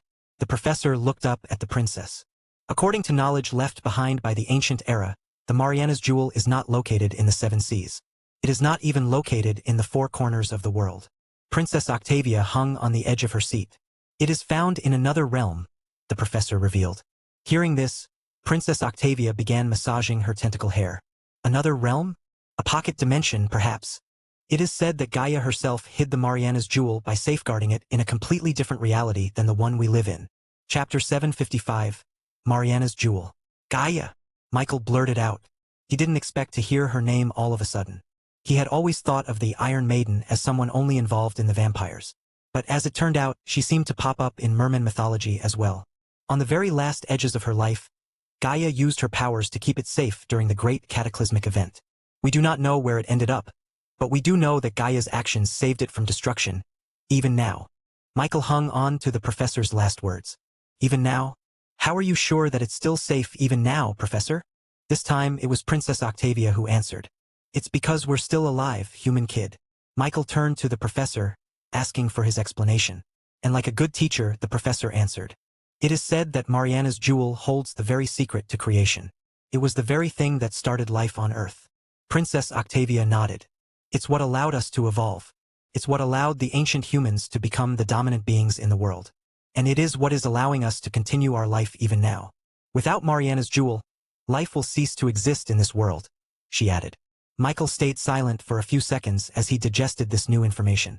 First of all, he didn't think that a single object could hold so much weight and importance. It was scary to think that the destruction of one thing could lead to the total extinction of every life on Earth. Even he was now interested in finding this Mariana's jewel. Not because he wanted to inherit the kingdom of Atlantis, but because he wanted to safeguard it himself. Professor, does your history tell of the exact location of the Mariana's jewel? Asked the octopus princess, with a tinge of hope in her eyes. Unfortunately, the professor shook his head. To ensure the safety of Mariana's jewel, Gaia only told one other person of its location. Who? Michael and the princess both asked. She told it to her most loyal believer, a woman so devoted to Gaia that she laid down her life for her during the great cataclysmic event. Most humans simply know her as a devotee to Gaia, but the vampires know her as the original vampire, Michael muttered. The professor nodded at Michael, pleasantly surprised at his knowledge. Not many people know that, but this devotee is what started the vampire race, making them different from the other beast folks. She allowed the worship of Gaia to continue even today, even though her presence had long been reduced a wisp. If you want to find Mariana's jewel, then your best bet is to find any remnants of Gaia's religion and the original vampire. If the original vampire left behind any information about the location of Mariana's jewel, then you should first ask the royal bloods. Princess Octavia looked really pleased from the professor's words. This was information that she didn't know, and what her other sisters wouldn't know. This gave her an advantage over any of them. This is very useful information you've given me, Professor. I shall be asking a few royal bloods if they know anything, though I doubt they'd give it to me so willingly. Either way, I will divert my focus away from searching the surface of the royal continent and instead focus on pocket dimensions. After finding out that Mariana's jewel was in another realm, the princess took that to mean that it was in a hidden pocket dimension that no one had ever been in before. But of course, she had her work cut out for her. She'd be searching for millions and millions of pocket dimensions if she did it without any help. Michael, on the other hand, didn't have to bother with that. After all, according to the professor, the only other person that knew the location of the jewel was none other than the original vampire, Kuno. There was just one extremely unfortunate thing. She lost all her memories. If she couldn't even remember her own name, then of course she wouldn't remember anything about a top-secret location that, in the wrong hands, could spell the doom of the entire world. Wait, is that why she doesn't have her memories? Did she purposefully make herself have amnesia to forget the location of Mariana's jewel? Her amnesia could be about the jewel, or it could have been about a million other reasons. After all, it seemed like Kuno and Gaia had a very good relationship, seeing as how she entrusted Kuno with the secret to finding Mariana's jewel. It wouldn't be surprising if Kuno was given more secrets that were equally as world-breaking as the jewel. With such dangerous knowledge, it was only logical for Kuno to erase her memories. Either way, if he wanted to find Mariana's jewel, then he'd have to help Kuno regain her memories. Truthfully though, a part of him wanted Mariana's jewel to remain a secret. If no one knew where it was, then no one could use it to destroy all life on Earth. But his intuition told him that Mariana's jewel was important. Everything was too big of a coincidence, from him unknowingly reinstating Gaia's religion, to finding the original vampire, and to now finding out about Mariana's jewel. It felt like fate was leading him towards its discovery. But I don't have to think about this now. I promised Kuno I'm going to help her with her memories. And if one of those memories ended up being about the Mariana's jewel, then it's only then that I could make a decision on whether to find it or not. But for now, with no leads, it's useless for me to worry about such things. Thank you, Professor, said Princess Octavia. I have held up my end of the bargain. Now give me the antique, demanded the professor. With how helpful you've been, Professor, I would like nothing more than to give you what you want. But unfortunately, I do not have the antique. What? The professor bellowed. Now, I did have it for a brief period of time, but I have already returned it to its rightful owner, Princess Octavia said, trying to calm down the professor. But it seemed that this only made the professor become even more agitated. Being so close to his goal yet so far away was infuriating, to the point that the professor looked a little bit crazy. The antique. So close. The professor muttered, grabbing at his hair. Truthfully, I wanted to borrow the antique because I thought it held the secret to Mariana's jewel. But it didn't, so I quickly returned it without a second thought. I had no interest in things of the surface world. But if I had known that you were going to visit me, Professor, I would have held on to it a little bit longer so that you could have had a good look at it, said Princess Octavia with pity. She seemed genuinely sorry that she couldn't help the professor. Then, with a moment of clarity, the professor turned back to the princess. Where is it then? Who has the antique? Princess Octavia leaned back on her seat and answered, The Draconians, Professor. They have the antique. Chapter 756. What is the antique? The professor turned silent for a moment, struggling to digest the words that came out of the princess' mouth. The Draconians? He doubted. Why would the Draconians want the antique? He couldn't understand it. Like Princess Octavia, the Draconians should have no business in wanting an antique that involved humans. It held no value for them except for a good mantelpiece on their tables. Purely for its exotic value? No. Is it because they want to sell it for a high price? No. As much of a hoarder Draconians might be, they have other means to exchange to gain much more monetary value. Professor Lichtenstein began muttering out different reasons as to why the Draconians would possibly want the antique, leaving Michael and Princess Octavia to themselves. What is the antique anyway? He asked the princess. As brief as it was, she held the antique in her hands. Perhaps she was the only other person who knew what this antique looked like. Princess Octavia smiled at Michael. It's a bone. A bone.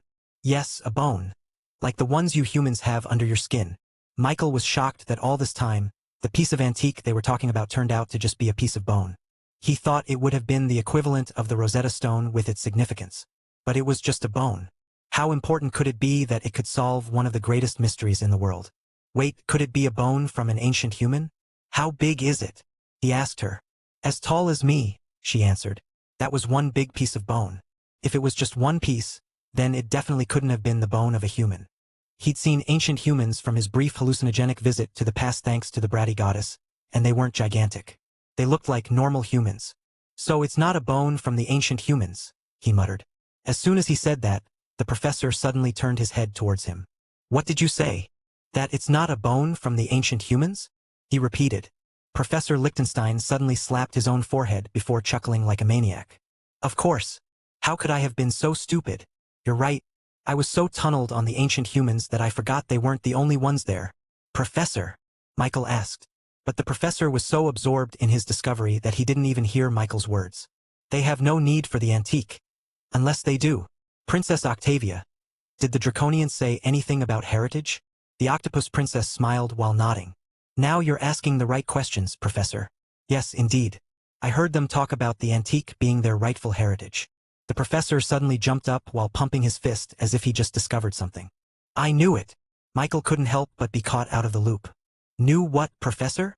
The antique didn't belong to the ancient humans. They belonged to the mythical beasts. Princess Octavia seemed to have understood the professor's words as well. I see. That would make sense as to why they valued the antique so much. What are the mythical beasts? Michael blurted out. Back in the ancient era, it wasn't just the ancient humans who lived on this green earth. They coexisted with the mythical beasts, an ancient extinct race of monsters that battled against the ancient humans for supremacy. Michael hadn't heard of these mythical beasts before, so it was hard for him to imagine that they were in the same time frame as the ancient humans, let alone be powerful enough to rival against them. After all, ancient humans could not only wield unity, but they could use ability powers as well. Each of them were powerhouses. How could mythical beasts even battle against the ancient humans? I thought they were the apex creatures of the world. They were, the professor answered. Ancient humans were the most powerful beings in this world. But that doesn't mean that they were invincible. Mythical beasts could still kill an ancient human, especially if they were caught off guard or without support. Mythical beasts have this unique strength which allows them to seize control of ability power and render them useless. It's been written in the history books that ancient humans must not, under any circumstances, fight these mythical beasts without their mithril artifacts because they would find themselves unable to control their own ability powers, and therefore fall prey to these monsters. In other words, mythical beasts were akin to tigers, lions, and sharks in the modern world. Although humans controlled the world with technology, had guns and weapons at their disposal, a tiger could still easily kill a human if they got ambushed. If this bone belongs to mythical beasts, then why would the Draconians need it? The professor smiled, pointing at Michael. That's the thing. They shouldn't, unless the theory about the convergence of races is correct. There is evidence that suggests that all demihumans came from these mythical beasts, just like how humans came from the ancient humans. But it's never been proven and not widely accepted since there's the problem of procreation. How could beasts turn human-like? It's impossible unless they mix together with humans, but some people think that that's impossible and even crude. In this theory, the evolution path was as follows: mythical beasts, demi-humans, or beast folks. There's a lot of problems with this theory. First of all, it's been proven as a fact that vampires came from the original vampire, not as a descendant of mythical beasts. Yet, they still have the same Tao heart as the rest of the beast folk. But clearly, the Draconians still believe this to be true.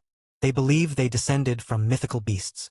That still doesn't answer why they want the antique professor, Michael asked. The professor nodded at his question. Perhaps it's because they want proof of their heritage, or perhaps it's because they want to strengthen their power. If that is true, Professor, then the gap between the Draconians and the rest of the species will become even wider than it is now. They're already quite dominant as it is, said Princess Octavia with a serious look. Thankfully, the professor seemed to have woken up from his initial surprise and noticed Michael's face full of questions. Have you ever wondered why Draconians are considered the strongest, most dominant race in the entire world? It's because they have within them a much greater control of ability power than everyone else. Some might even say that it bears a great resemblance to the strength that mythical beasts have, but that's always been widely challenged. The professor and the princess continued talking about the implications of such discovery. Michael hadn't seen a Draconian himself yet, but with the way these two were talking about them, it truly did seem like the Draconians were so much more stronger than the rest of the species. The octopus princess was the one most concerned, especially because of her ambitions to have her own kingdom. Princess Octavia, guessing about theories won't get us anywhere. I have to see the antique for myself, the professor demanded. Since you borrowed it from the Draconians before, would it be possible for you to borrow it again so that I could take a look at it?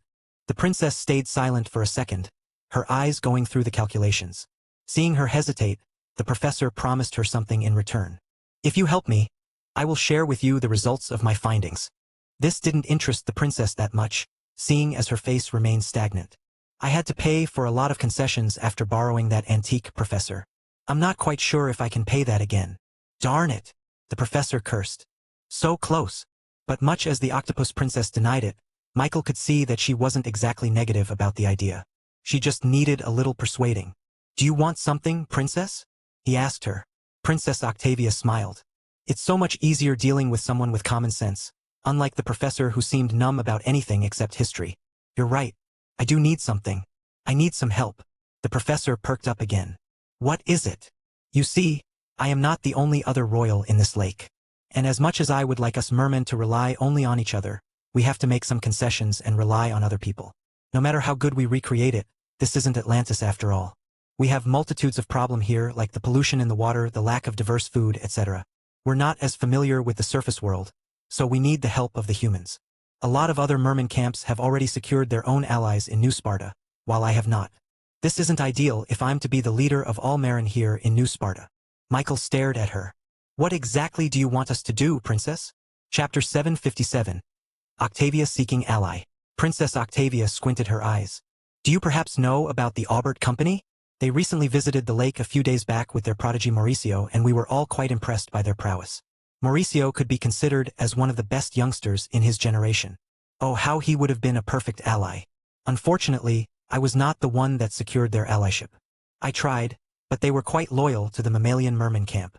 It seemed that the Aubert Company and this Mauricio prodigy was truly well regarded within the New Sparta community. It made sense. They were a part of the conglomerates once upon a time. Mammalian merman camp? He asked. They're a different group of mermen that has a close resemblance to aquatic mammals like dolphins and whales, answered the professor. They're being led by your brother, correct? Yes, Princess Octavia confirmed. Now if my dear brother was able to solve the problems of our lake before I do, then he'll have the support of the majority of the mermen, making him our leader. Princess Octavia was ambitious, the complete opposite of Serena, who just liked to spend her time lounging in the nation of Reborn. Have you considered allying with other companies? Michael asked her. Yes, I have. The Mizal family has taken my interest. Perhaps you've also heard of their prodigy. His name is Pietro Mizal, said the princess. The professor was the only one who seemed familiar with the Mizal family.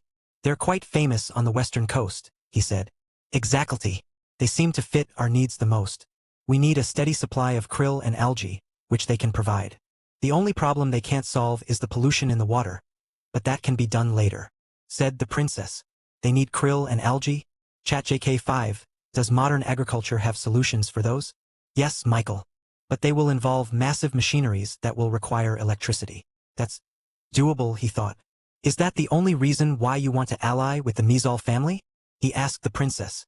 The fact that they're pretty strong as well makes them a very good candidate for my ally. Their prodigy, Pietro Mizal, is the only one who can stand a chance against Mauricio Aubert. I saw him recently. He participated in the Brown Blood Swordsman tournament recently, the professor recollected. And it just so happens that Mauricio is also in the same tournament. Princess Octavia clapped her hands. Perfect. This will give a chance for Pietro to show that he's stronger than Mauricio. They're bound to end up in the finals. Oh, how exciting! Michael kept his lips sealed. As much as the princess would like to hope, he knew for a fact that Jaku would win the tournament. What I would like you to do is to help me recruit Pietro and the other Mizal family as my allies, said the princess. But just as Michael and the professor were about to speak, the giant bubble containing them shook as a gust of water burst into the throne room. A female merman with a squid-like face and a human-like body rushed inside. Princess, there's urgent news. Pietro has been knocked out of the swordsman tournament in the first round. This sudden news knocked the water out of the princess' gills. She couldn't utter a single word. Ah! Her whole plan hinged on trying to recruit the second-best prodigy that could stand a chance against the Auberts.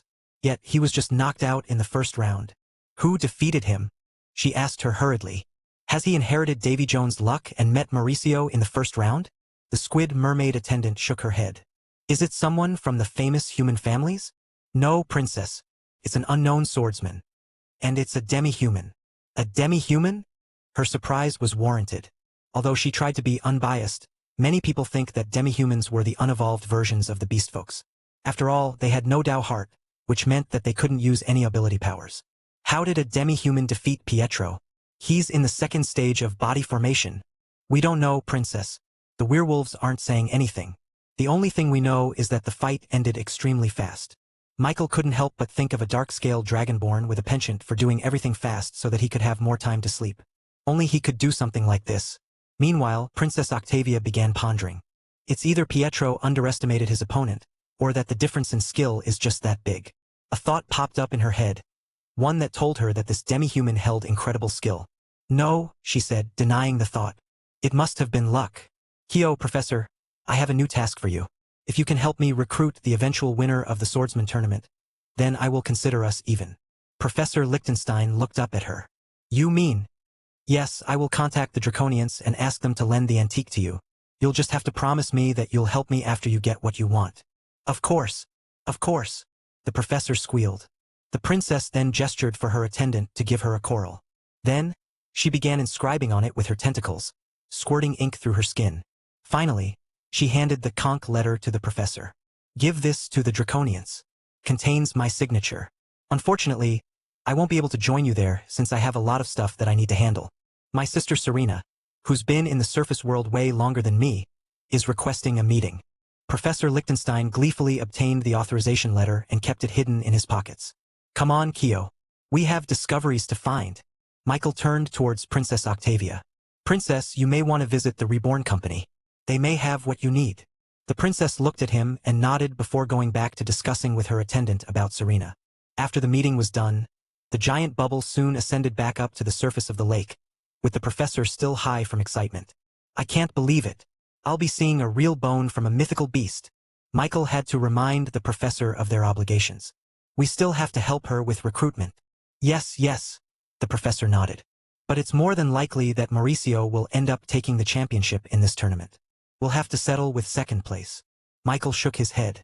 I don't think so, Professor. Maybe there's going to be a surprise, he hinted. Doubt it. Mauricio is a talented swordsman, and a great magnetic. There's no one that can match him in that tournament. Would you like to bet on that, Professor? Lichtenstein looked at Michael, intrigued at the proposition. Fine. If Mauricio wins the tournament, then you'll tell me how you know about unity. And if someone else, let's say a demi-human, wins the tournament, then I want to recruit you in my company. The professor stopped and looked at Michael. Ha ha ha ha. How bold. Do you know how many conglomerates have tried and failed to do that? It's a yes or no, Professor. Do you accept the bet? Without a second of hesitation, the professor said, Yes, I'll take you up on your offer. A demi-human winning against a peak second stage like Mauricio? Yeah, that's impossible. You should have bet on the other promising human geniuses. Meanwhile, back in the brown blood werewolf tribe, Patriarch, I think we must pay attention to this demi-human, said the female werewolf. His swordsmanship is undeniable. Even the mermen are starting to take notice of it. But her words were met with a lot of skepticism. It must have been a fluke. Pietro is strong, but I sense him to be quite inexperienced. He let down his guard. That doesn't take away from the fact that this demi-human defeated the second best prospect in the tournament, argued the female werewolf. She wanted to continue arguing, but the patriarch sitting at the front of their campfire raised his hand.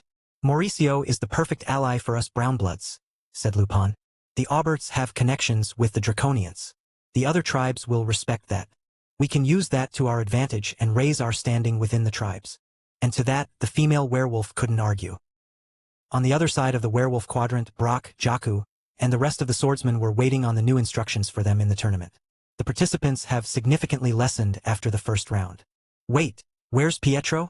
I haven't seen him anywhere. Did he leave? No one could answer those questions because the only one who knew the truth was sleeping on the grass. Eventually, the werewolves came back, with their chief Lupin leading them. For the next round of the tournament, we request the swordsmen to form with your companies and teams. Your aim is to once again defeat as many targets as possible in a given amount of time. The more you defeat, the better your seeding will be in the next round of the tournament. Brock immediately tried to team with Jakku, but Jakku refused. What's the point? It's just the seeding. Last place, first place, it doesn't matter. As long as I'm the only one left standing at the end, then I've done my job. Chapter 758. Foggy. Meanwhile, Michael and the professor exited the Merman Lake, with the giant bubble immediately popping as soon as they landed on ground. Professor Lichtenstein then immediately charged out in a run, almost leaving Michael behind. You coming? He asked, with his voice almost fading. Michael chuckled and followed after the professor. He couldn't blame him. He, too, was excited about seeing the antique for himself. Mythical beasts and ancient humans intrigued him. They were headed towards the center of New Sparta, following the path of the boundary between the Merman Lake and the Werewolf Forest, towards the Draconian territory located in the inner circle.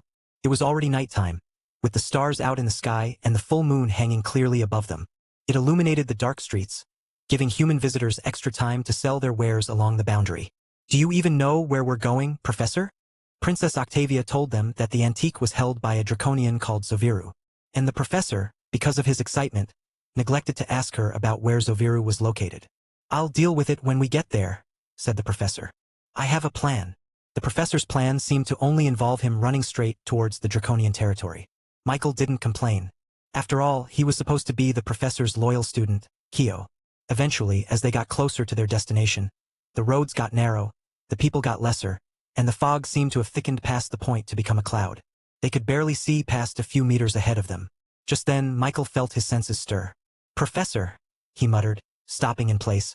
The professor, albeit his hyperfixation on the antique, seemed to have noticed the visitors as well. He stopped right beside Michael and looked around the fog. Michael secretly used his drone and piloted it to fly up in the sky. Its surface perfectly mimicked the chaos of the fog, becoming part of it in an instant as the invisibility feature activated. Once above, his drone vision gave him a top-down view of the entire location, as well as the ability power signatures of their visitors watching in the fog. There were 5 of them exactly, and each of them were large, tanned, burly men wearing black-skinned fur around their shoulders. They were werewolves. The brown bloods? No, they looked different. The werewolves he saw in the tournament wore brown fur around their necks, with plenty of tattoos that seemed to indicate their standings within the brown blood tribe. These werewolves, on the other hand, wore black fur and had no tattoos on their skin. But they did wear gold earrings around their noses, ears, and lips. Who are you? The professor shouted. But silence replied back. Michael leaned in to the professor and whispered, Professor, do you know of any werewolves who wear gold earrings on their body? Professor Lichtenstein looked back at him. The gold bloods. Why? The professor's words were a little bit too loud, and a couple of moments later, the werewolves finally showed themselves from the fog. It seems we underestimated you, Professor. We didn't think you'd be able to sense us. The gold blood werewolves were very impressed with the professor, eyeing him with respect. But the professor was just looking at Michael, shocked that his words turned out to be true. How did you? The professor looked up at the skies, seeing the full moon above them. The werewolves were strongest tonight. All of their senses, their physical and magical, were amped up multiple times than normal, both human and wolf side. This was one of the few times in the month where the werewolves equaled that of the Draconians. With the fog added, no normal human nor magnetic could sense them this easily. He looked at Michael and had one thought. Was his protege actually a prodigy? Professor, forgive us for our little prank. We mean no harm in stalking you, said one of the werewolves. Let me introduce ourselves. My name is Ernest Goldblood. My father is the tribe chief of the Goldbloods. Ernest and the Goldbloods howled in a high-pitched tone, showing their goodwill to the professor and Michael. I do not appreciate this sudden visit, said the professor sternly. I'm in the middle of a very important task, and you're in the way. That's a shame, but my father insists on your presence, Professor, said Ernest. But Professor Lichtenstein wasn't having it. He didn't care about pretenses and walked out of the encirclement that the werewolves had them on. Michael followed behind the professor, and the werewolves let them leave. Professor, muttered Ernest. Father knows about the antique, and he has information that he assures you that you would like to know. Lichtenstein stopped in his tracks. The werewolves knew exactly what to say to bait the professor in. What type of information? The professor asked, turning around. It's about the ancient roar, Ernest said, smiling. Michael, as usual, turned to the professor for any explanations as to what this ancient roar meant. But the professor seemed far too interested in what the werewolves had to say to notice Michael. You better not be lying, he warned Ernest. Professor, please. It's the full moon. We dare not anger it. Michael whispered to the professor. Can we trust them? Unfortunately, his words mean the truth. Leakin tradition greatly dishonors those who perform sins during a full moon. Then you know us well, Professor. Now, would you please follow us to the tribe? Ernest said, gesturing for them to follow. The professor started angrily following the werewolves before signaling Michael to tag along. As they were walking, Michael couldn't help but ask, Professor, who are the Goldbloods? The werewolves are separated by tribes. It's too complicated to discuss each one as the history between them is deep and familial. All you have to know is to never mention the Brownbloods in front of the Goldbloods chief. There's bad blood between them. I never knew you could make puns, Professor. Huh. Never mind. Eventually, the fog lessened and they saw a lively town of cabins in the midst of the forest.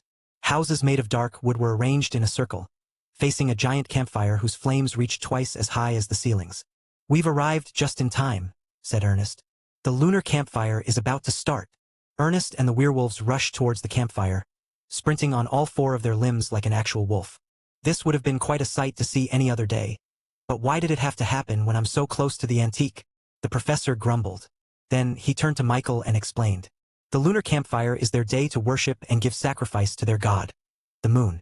They go through a lot of posturing, so don't be surprised when, before the professor could finish his words, Michael heard one of the werewolves howl to the moon. Awoo! One after another, the werewolves began to howl until the entire Goldblood tribe harmonized with each other into a strangely hypnotic sound. Michael suddenly felt his Godforge pieces stir. His ability power was becoming active. Chapter 759 Goldbloods. The howling of the werewolves was making his Godforge pieces produce more ability power. It was making him powerful. Do they have something special with those howls? He asked the professor. Not particularly. I heard it's just a motivating factor for them. Come on, said the professor. Let's speak to the tribe chief and get back to finding the antique. The professor led Michael inside the Goldblood tribe, squeezing themselves past the werewolves who were drinking some kind of liquid and getting drunk. Visitors, come drink and worship the moon, said one of the werewolf, handing Michael and the professor their own wooden cup. Don't take it, the professor warned. That thing is laced with wolfsbane, which is mildly toxic to the werewolves, allowing them to feel intoxicated. For normal humans, the result will be much worse. That explained why the werewolves looked a little too happy. The only thing that was missing from this was flashing colorful lights, and Michael would have thought that he was in the middle of a rave. The men and women around them were dancing, celebrating without a care in the world. They probably didn't even notice that they were just humans. Settle down, wolves. Let us give our visitors some space. They've come a long way. The crowd parted ways as an old man with plenty of gold rings in his ears limped towards them. His left leg was noticeably thinner than the right, with barely any muscle or fat inside it. Despite his disability, the old man wore the most lavish of gold earrings than the rest of the werewolves beside him. It was easy to guess that he was the chief of the Goldblood tribe. Welcome. I see my son has succeeded in persuading you to have a little detour into our humble abode. The professor cared not for pretenses and just went straight to the point. He promised me that you have some information that I'd like. Chief Klaus. Is that true? Or has he lied in front of the full moon? Klaus chuckled. It is true, Professor. Come inside and we'll have our discussion. They were led towards an unassuming log cabin near the raging campfire. Despite being a home for the chief, It didn't look different from any of the other cabins nearby. It wasn't extravagant either. Once inside, Michael noticed that the furnitures around them were topped with skinned fur. It made him wonder if those were from animals or their fellow werewolves. If it was the latter, then he would have to rethink how he thought about these tribes. The ancient roar. Explain, the professor demanded as soon as he sat down.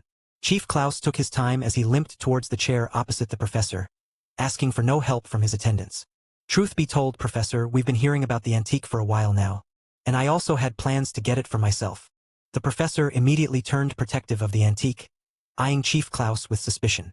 Ho, don't worry, Professor. I've long abandoned those wishes when I found out that the Draconians owned it. I have no intention of having a long drawn-out war with any of them, especially when I'm already so busy with the other tribes. But why would you want it? The professor asked. The same reason why the Draconians want it, Professor. It's because I believe we're the descendants of the mythical beasts. Michael found it weird that all of these strong species want so badly to be the descendants of the mythical beasts. As far as he knew, it wouldn't change anything. Thankfully, the professor asked the very same question. Why? Chief Klaus itched his bad leg. According to the rumors, the antique is not just a remnant of the past. It's also a clue on how to evolve into the future. Some say that deciphering the antique will lead its discoverers to awaken the ancient roar. The professor laughed out loud. Preposterous. Only mythical beasts could use the ancient roar. Their specialized bodies are what produces that tyrannical sound that can even dominate ability power. No modern demi-human or beast folk can reproduce it. It's physically impossible.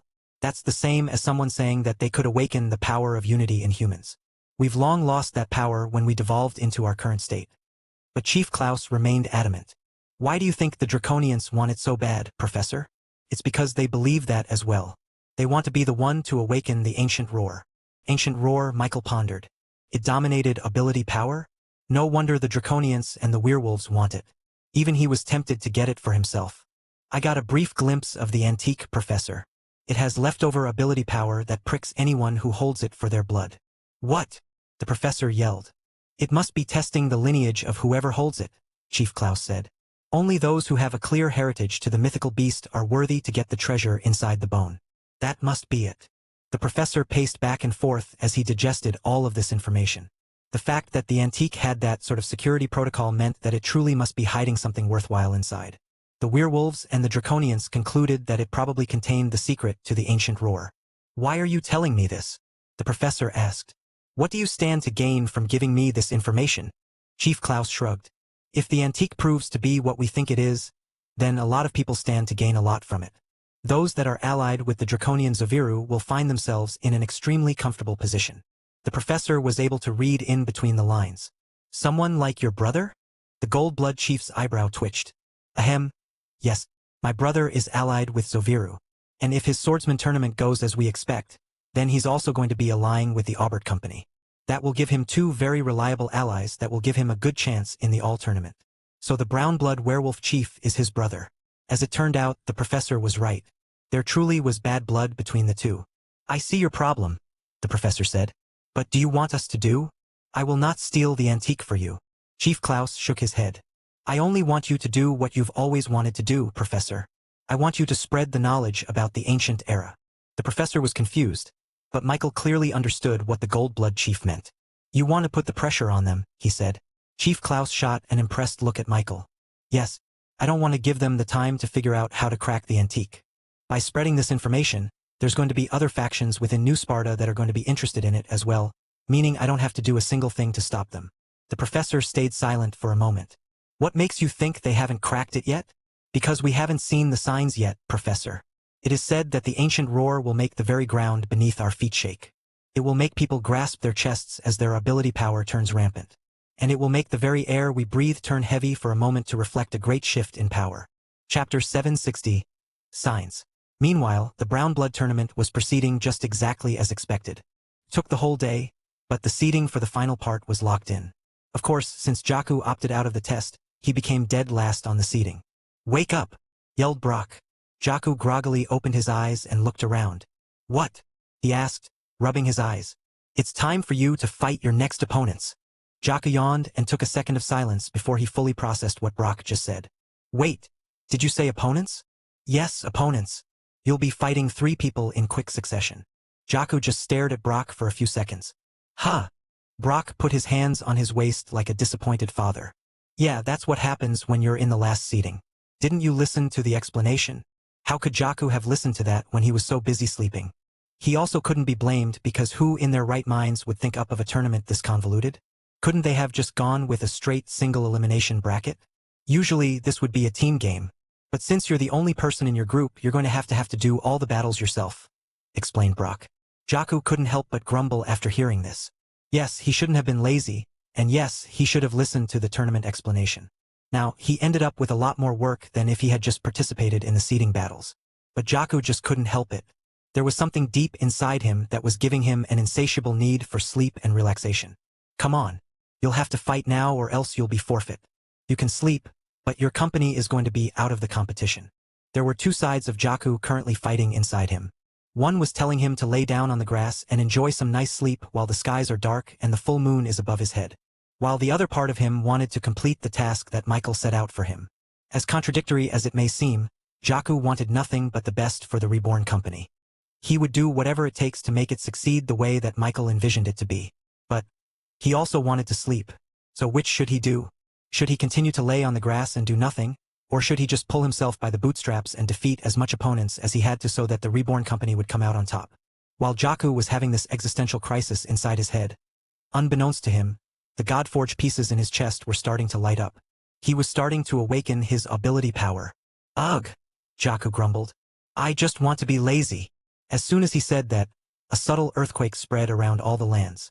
Everyone within a few-mile radius of Jaku found themselves steadying their footing as the ground underneath them started to feel unstable. Did you feel that? Brock asked Jaku while clutching his chest.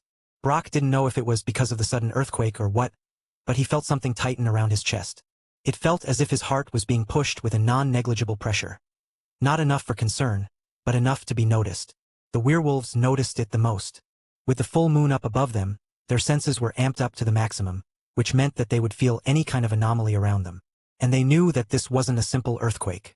It didn't come from deep within the ground. It came from something on the surface, they just didn't know what. Howls echoed in the night as the brown-blood werewolves rushed to their chief's house to convene. Chief Lupin, what's happening? There's something wrong with the air. I can feel it. That's not a normal earthquake either. And when they arrived at their chief's private room, they saw him pacing back and forth with a serious look. Chief! Lupin snapped his head towards them, surprised at their presence. The chief was so caught up in his thoughts that he didn't even notice their presence at all. The fact that the chief of the werewolves was this distracted meant that something truly serious was happening right now. Finally, Chief Lupin made a decision. We must go to the Draconian's tower. Why, Chief? Lupin looked up at the moon. Because I think they cracked it. Meanwhile, in the middle of the meeting between Michael, the professor, and Chief Klaus Goldblood, they suddenly felt the ground shake underneath their feet. An earthquake?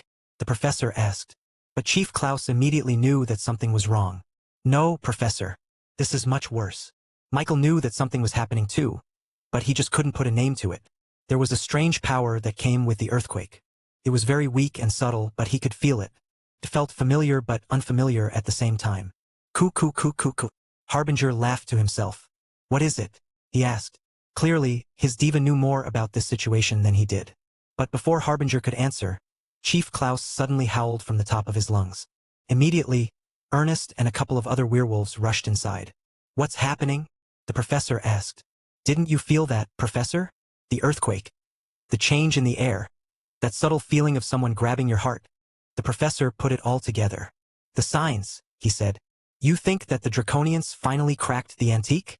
Chief Klaus nodded. That's the only explanation. This has to be a manifestation of the ancient roar. The Goldblood werewolf chief didn't want their rivals to have this sort of power for themselves. Professor, we have to go meet with the Draconians now, Chief Klaus insisted.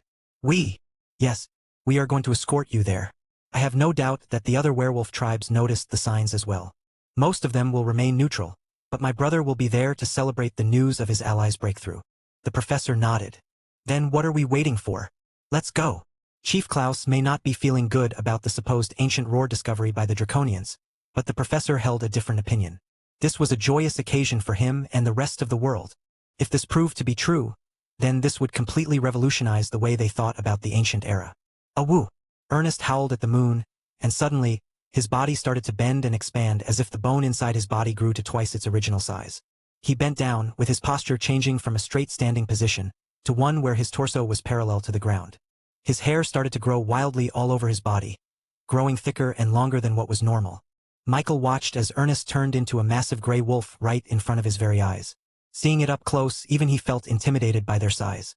They looked nothing like the wolf dog breeds that were popular in his previous life. They were more akin to trucks than dogs because of how big they were. Chapter 761. Confrontation. Werewolves could swallow an entire person in one bite. This extreme change in shape and size was perfectly adequate to show their newly increased power. They were physically the strongest in all of the races when they were in this form. But Michael noticed that this wasn't the only thing that changed from their transformation. Using his drone vision, he saw Ernest's wolf form light up with ability power. His Dao heart had hundreds of threads that connected to different parts of his body going from his legs, toes, and even his tail. This meant that every single one of his moves, be it a simple step, was boosted by ability power. By the very definition of ability power, reality itself was changing and morphing in order to make a werewolf's physical strength as powerful as ever, beyond anything mere mortal could conjure. Ernest turned his head towards Michael and the professor. "Hop on." Surprisingly enough, it seemed that werewolves communicated using psychic voices when they were in their wolf form. The professor hurriedly walked over to Ernest just as he bent down on the ground, allowing them to mount up to his head. Michael followed along while secretly observing a werewolf's ability power from up close. This reminded him of his quantum step. Those techniques that Harbinger showed him also used ability power to strengthen his physical strength above that of what was normally possible, i.e. being able to move faster than the speed of light. So there should be no difference in how he used his technique and how the werewolves moved with theirs. But he noticed that there was a difference. It was subtle, but he saw that the threads of ability power in Ernest's body weren't actually in his body. The threads acted like actual threads, puppeting Ernest's limbs and giving it more power. Meanwhile, his quantum step and quantum slash were both being powered by ability power that was coursing through his veins. The power was coming straight from his hands. The werewolves also need less ability power to function. Because they were coming straight from their Dao hearts, they didn't need an enormous amount of ability power like his quantum techniques. It meant lesser power overall compared to his moves, but better reliability. For example, Ernest just needed a single thread to empower one of his legs. But Michael had to use hundreds of threads, all tied together, to get it to course through his veins and empower his body to create the quantum techniques. But how strong are the werewolves? Just as he asked that, Ernest suddenly voiced out a warning. "Hold on to my fur," he said before suddenly accelerating forwards faster than a sports car. The pine trees around them flashed by like a blur as Ernest began weaving through the forest expertly. Even at this insanely fast speed, he was able to avoid any obstacles with ease. They're this fast and agile. Thankfully, he had retrieved his drone before Ernest ran off, or else it would have been left behind in the Goldblood tribe. Meanwhile, for the professor, he had to hold on for dear life as Ernest took him for a wilder ride than a roller coaster. His legs were flailing behind him as they zigzagged their way across the werewolf forest. "I'm slipping," the professor shouted. "Don't worry, Professor. My brothers will catch you if you fall," said Ernest telepathically. The other Goldblood werewolves following behind them howled in unison. It looks like Chief Klaus brought the armada with him. The professor was too worried about his own safety to wonder how Michael could hang on to Ernest with just one hand. Not even 2 minutes had passed before they came to a stop.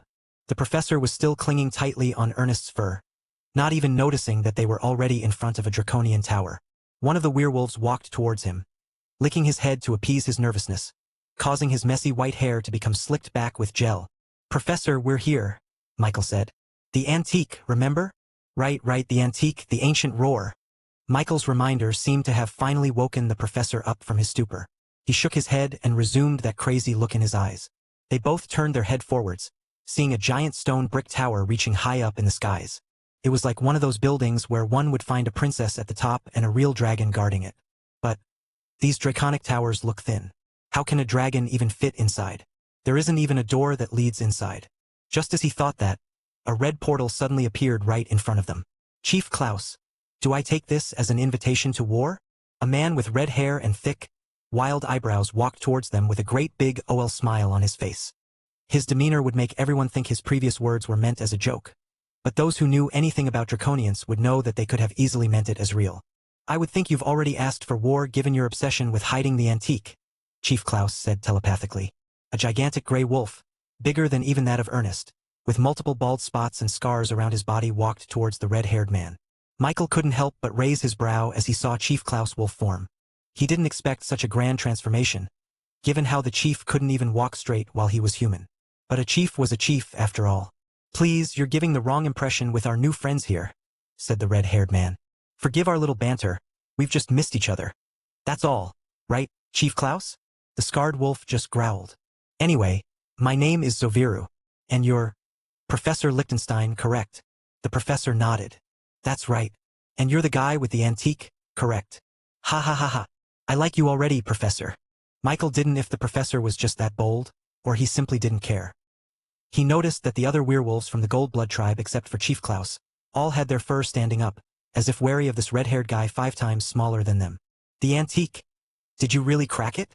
the professor asked. Zoviru smiled, giving no indication as to what the truth really was. "I hardly think this is the right place to discuss such important matters. Why don't we go inside my tower? Of course, you'll have to turn back into your human form if you want to join." The professor didn't hesitate and walked towards the red portal. But Chief Klaus blocked him with a single paw. "Wait, Professor. We can't protect you if you go in alone," Chief Klaus warned.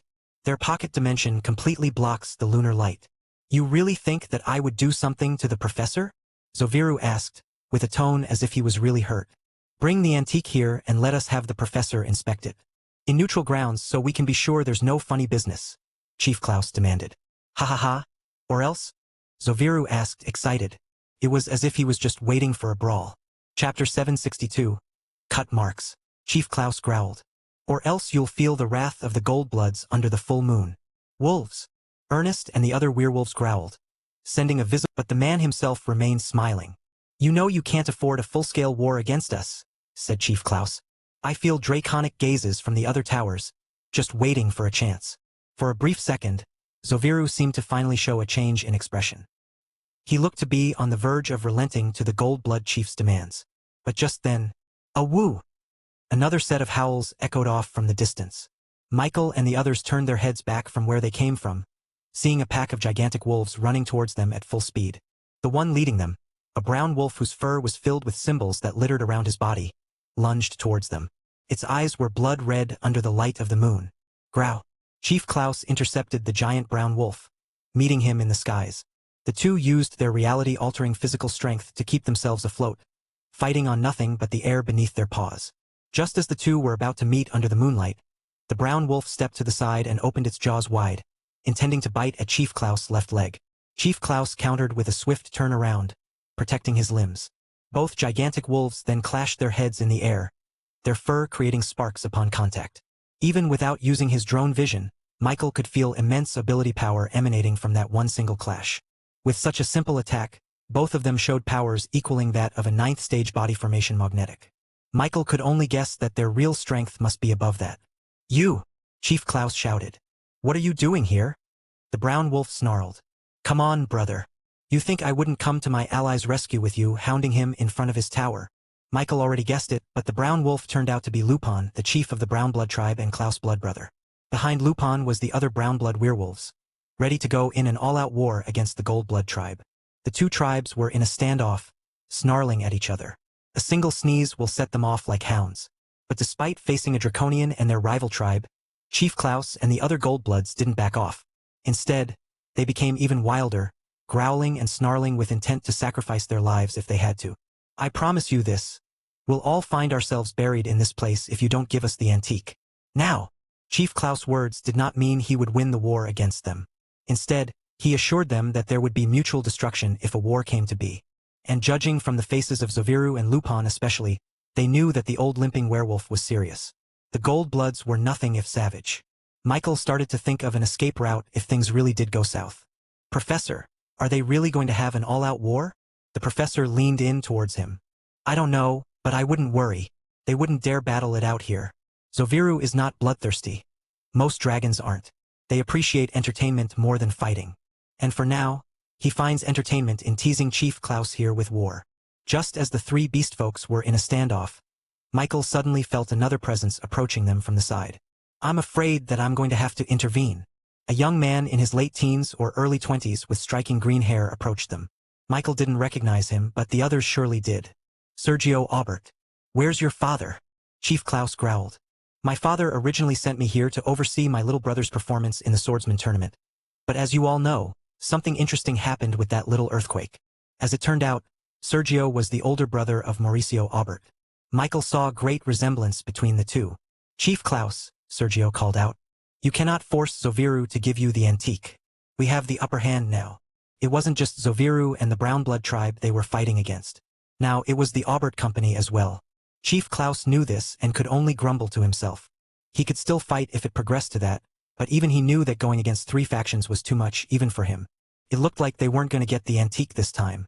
Ha! Suddenly Zoviru sighed. Why did you have to ruin my fun? Now Klaus wants to back off. That's it. Show's over. I'm ready to give the antique now. Sergio and the werewolves were surprised at Zoviru's sudden words. What? What fun is it to fight when we're clearly overwhelming them? That's boring. Instead, I'm planning to give the antique to any of you. I have no need for it anyway. The professor found that curious. Why?